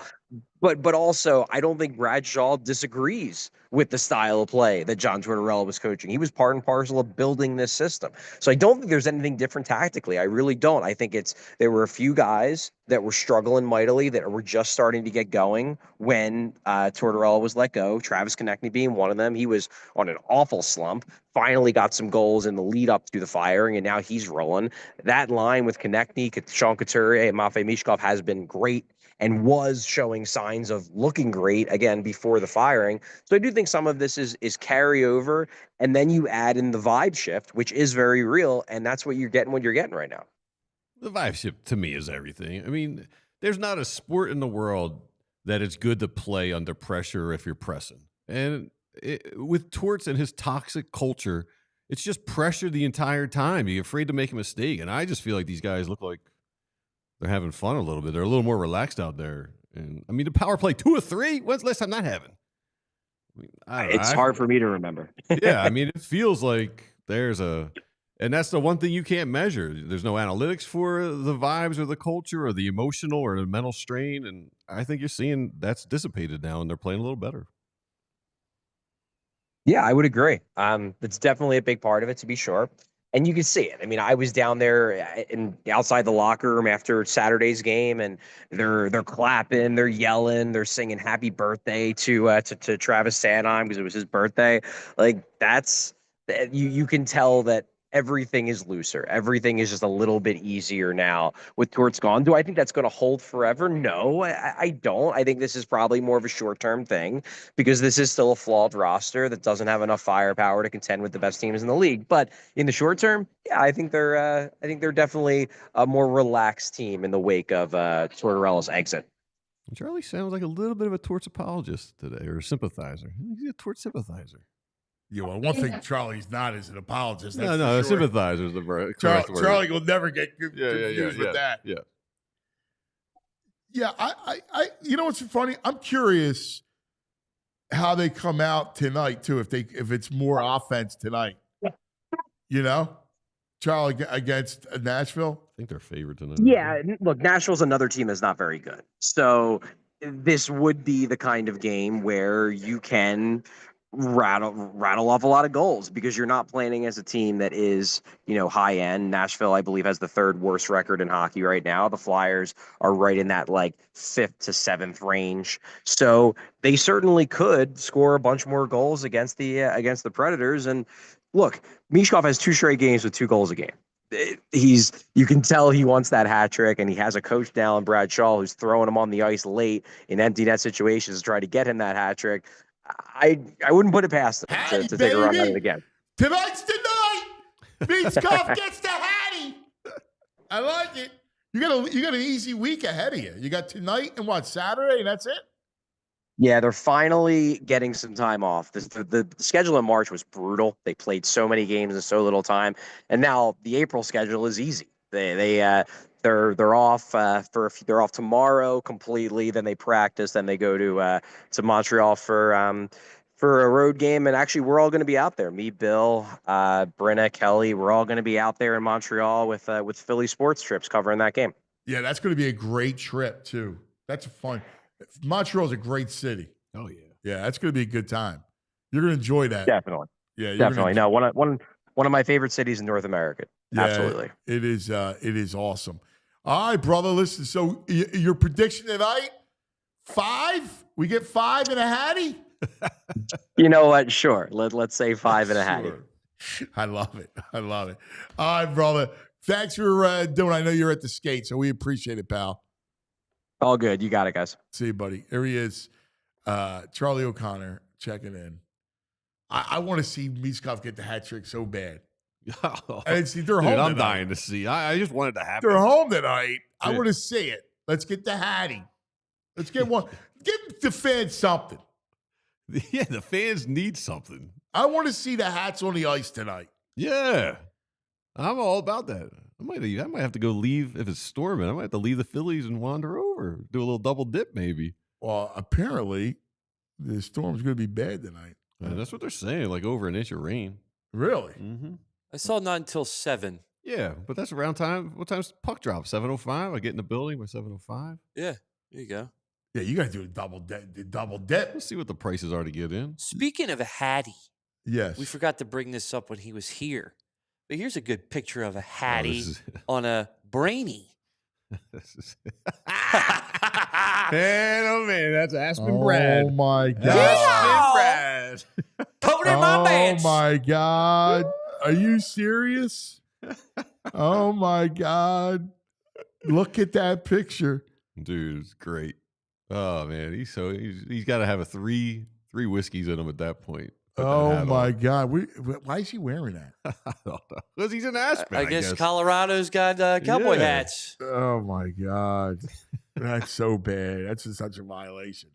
All right, couple things. One, so Zach Berman is Mhm. going to have a sit down with Howie tonight. Oh, nice. Ooh, okay. So we're looking forward to that. So Z Berm will join us tomorrow, but we're looking forward to reading. I'm sure he's going to have a great piece this week with Howie. Excellent. I'm interested in that. And all eyes turn to the Tush Push. Yeah. Howie and what's his assistant? Joe Ferrari. Yeah. And giving some lip to McDermott and the Rams guy, McVay, in the hallway. Yeah, Sean McVay. Yeah. And Howie and Ferrari were the two guys giving them lip in the hallway. What was Sirianni doing? The reports, I did not see Sirianni was there in the hallway with the discussions got heated. Howie was those getting four. in with Sean. Yeah. Wow. Yeah. Wow, that's great. That's good You'd be stuff. nothing if not for me, kid. Nothing if not for me. You better give us the Tush Push. Who say that? That's Howie saying that. To who? McDermott. No, that's not true. No, that's not true. That's not true. That's not. They were more along the same plane here. Same timeline? Yeah, like they were sent. They started. He's a here. big Dom. He should be there walking the hallways, muscling these Scaring guys. everybody in there. I'm sure That he the is. Tush Push happened? I'll ask him. Sirianni was Do on. we have nugs? Yeah, we got some nugs. I also wanted to bring this up because I just saw this recently on the timeline. Because I'm gonna text him now. Oh, D'Amico Ryans, pro Tush Push. Yeah, there we go. He says the proposal to ban the Tush Push is, quote, it's tough to punish the team for being really good at something. He's out on the ban, D'Amico Ryans. Because he's a player. Yeah, he's a defensive player. Yeah. Yeah. Yeah. There we go. Yeah. Did you get the Sasaki thing I got? I got it. Which one You see going this that one Sasaki? first? No. He is I'm struggling. asking Big Tom right now. All right. Well, Sasaki, the big rookie pitcher signing for the Dodgers from Japan, came over with a lot of fanfare, struggled in Tokyo, didn't get it through the second inning this weekend, gets pulled out of the game, walks down the hallway. Manager's got to tell him to come back onto the bench, and it looks like he's been crying. There's concerns, Oh my God. concerns about him before they signed him emotionally, being able to handle a big market city. And you know where his next game is? Philadelphia, Citizens Bank Park. Oh my God. This guy might have a total meltdown.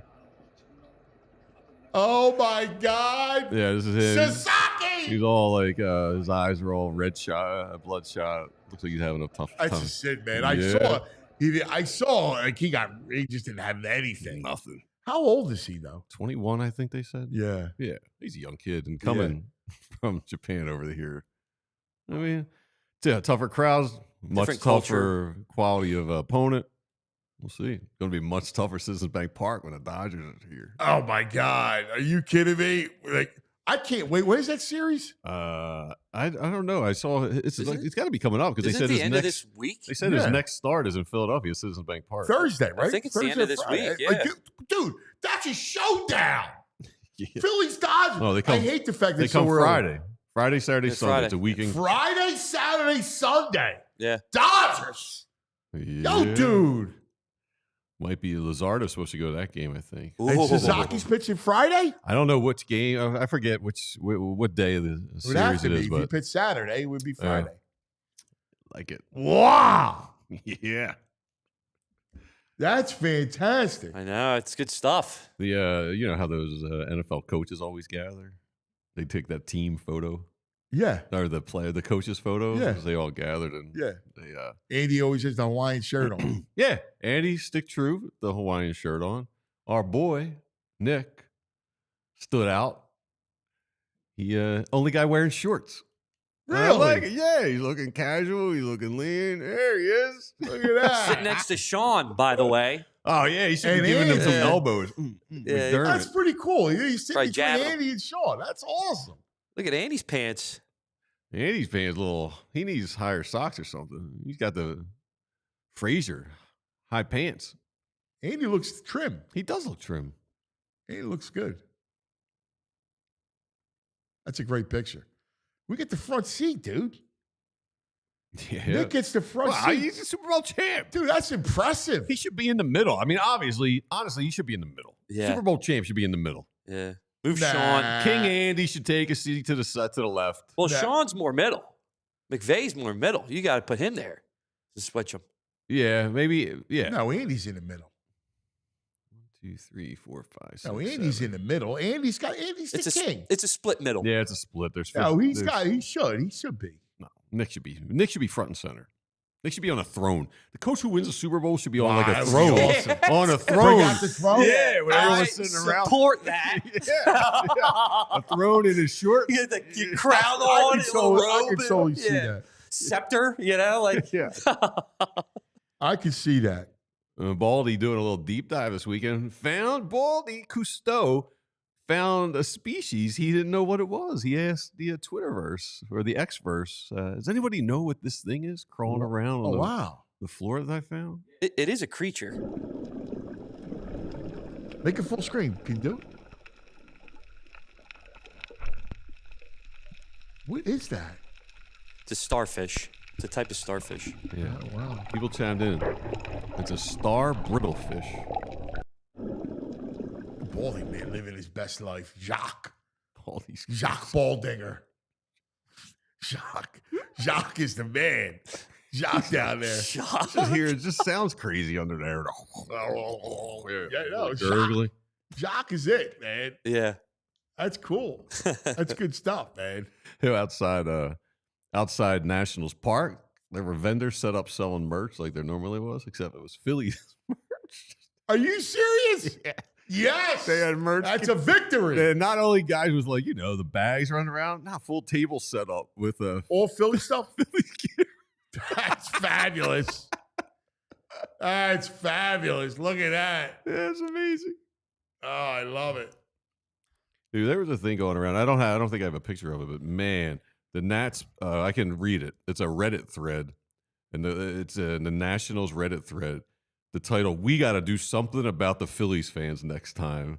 Whole rant. We can't let them take over our ballpark like this. It's demoralizing. Dude, it's the greatest, man. Even the game yesterday. Right.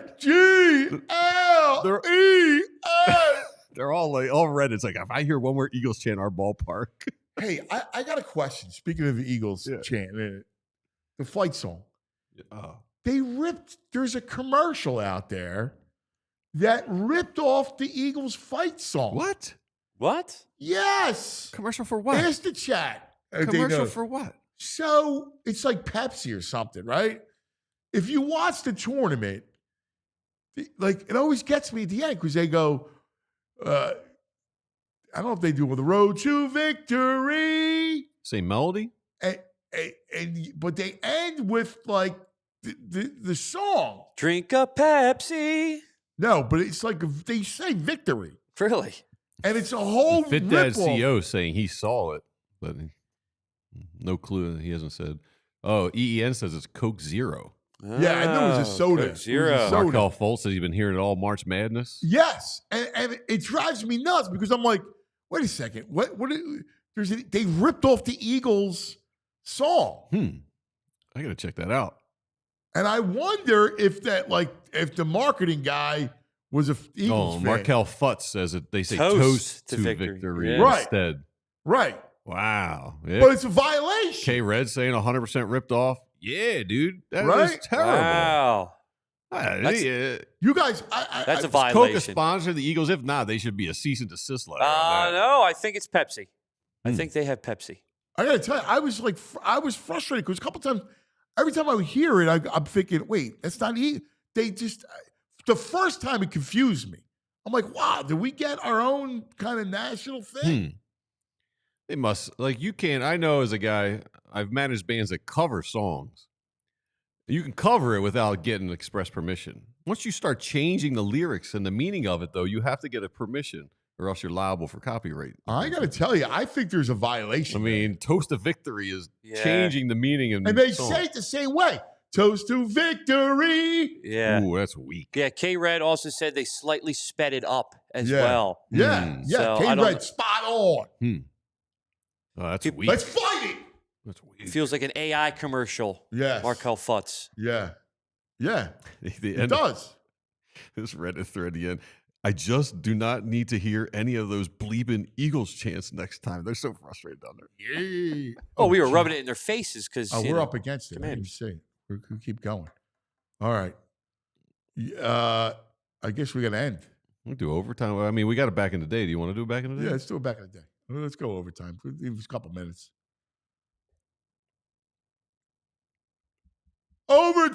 Overtime! All right, I thought this was cool back in the day. It's baseball related. We're going back. We're going back. We're going back in the day with Rite Aid. Yeah! Babe Ruth, you know, seen him play sped up a bazillion times. I've never heard him talk. And this came across, he was talking about hitting and swinging. And I was Wow. Like, I was like, is this AI generated? I had to do a dive on it, but no, it seems to be Babe Ruth talking. Now I'm going to show you how to hit. I'll show you how You to know, hit, there's kid. two kinds of hitters, a choke hitter and a swing hitter. Now, a swing hitter generally gets the full length of the bat and swings right from the heel, where a choke hitter shortens his bat about 3 or 4 inches, stands flat-footed, and just pokes at the ball and not that full swing. Hey, Mike, throw me a few, will you? This is awesome. It sounds like he's explosions when he... Now, see, that was choke hitting. Now I'll show you swing hitting. Get it right at the end, just like that. And come back and... Swing hitting depends entirely on balance and timing. Notice that my weight is on my left foot. As I start swinging, my weight shifts to my right foot at the time of contact with the ball. The force of the swing makes a perfect follow through. Swing hitting is the most popular style, but you take more chances of missing the ball. I favor this style of hitting, and I often strike out. It's like a rocket. Oh! That's awesome. Dude, where'd you find that at? I follow Baseball's Greatest Moments on Twitter. They put up stuff like that. all the That's time. great stuff. I love that Swing sound, it, man. Choke hitting. That's Why? Why did they talk like Why that? did they talk like that? Like, Yeah, I thought only, see? I thought only the, Carolina gang. I Hey, thought how you only the doing? cops and mobsters talk like that, but no. Hey, Shane. Even the The baseball whole- players. But you know, if you think about it, the press did too. Yeah, we're here. Oh, you're right. You Everyone. know, All the ships at sea. all the ships at sea. What? They all had that weird cadence. It's so bizarre. Let me tell you something. See now. I guess someday to look at us and say, why did they speak that way? Yeah, probably. Yes, yeah. That's wild. That's nuts. Sun might be creeping out. It looks like a little bit out there. It's I starting saw- to peak, they put- man. Opening day, They put baby. video Home of it. opener. Tarp is off. Tarp is Let's off. go, man. I'm ready to get Do down it. there. Home opener, baby. We got a little fighting Phillies. Let's do it. We think 9-2 today? Ooh, I would love a 9-2. That'd be great. Yeah. Roll in right to the. I hope we roll in right to the Phillies or the Flyers. See a little 7 spot there. You get a little over under Flyers goals and Phillies runs combined. Set at 14.5. That's steep, dude. 14 and a half for runs as goals? Yeah. I think you got to go 9.5. No? Yeah, you just told me the Phillies going to put up a 9 Well, spot. I'm just, I'm going hoping. So I'm hoping. All right, we'll do 9.5. We'll see You're if we gonna get do double for digits real? combined. If you're going to do real, then you got to do, because what's the Flyers goals is probably 3.5. And Yeah. the Flyers The and the Phils Phillies are like- runs, as you said, 4.5. 4.5 or 5.5. So we're right at 9.5. You want to do 10.5 just for? All right, yeah, let's have fun. What's All the odds on a vortex bat being down there today? Torpedo bat? Or a torpedo bat? Vortex bat. Violation. It's not there today. They said later in the week. I saw the guys this morning Okay, from all right. Invictus. Yeah, they I said got to later get in the week. Victus guys on the mark. Torpedo bat. Torpedo? Isn't there a whatever bat? A vortex bat? Vortex No. bat? I never heard of vortex. Ah, well, Yeah. vortex, torpedo, same thing. Yeah. Yeah, I guess. Yeah. All right. That's going to do it for us, everybody. Have a great day. Go Fightins! We'll see you in the morning. Have a great day, everybody.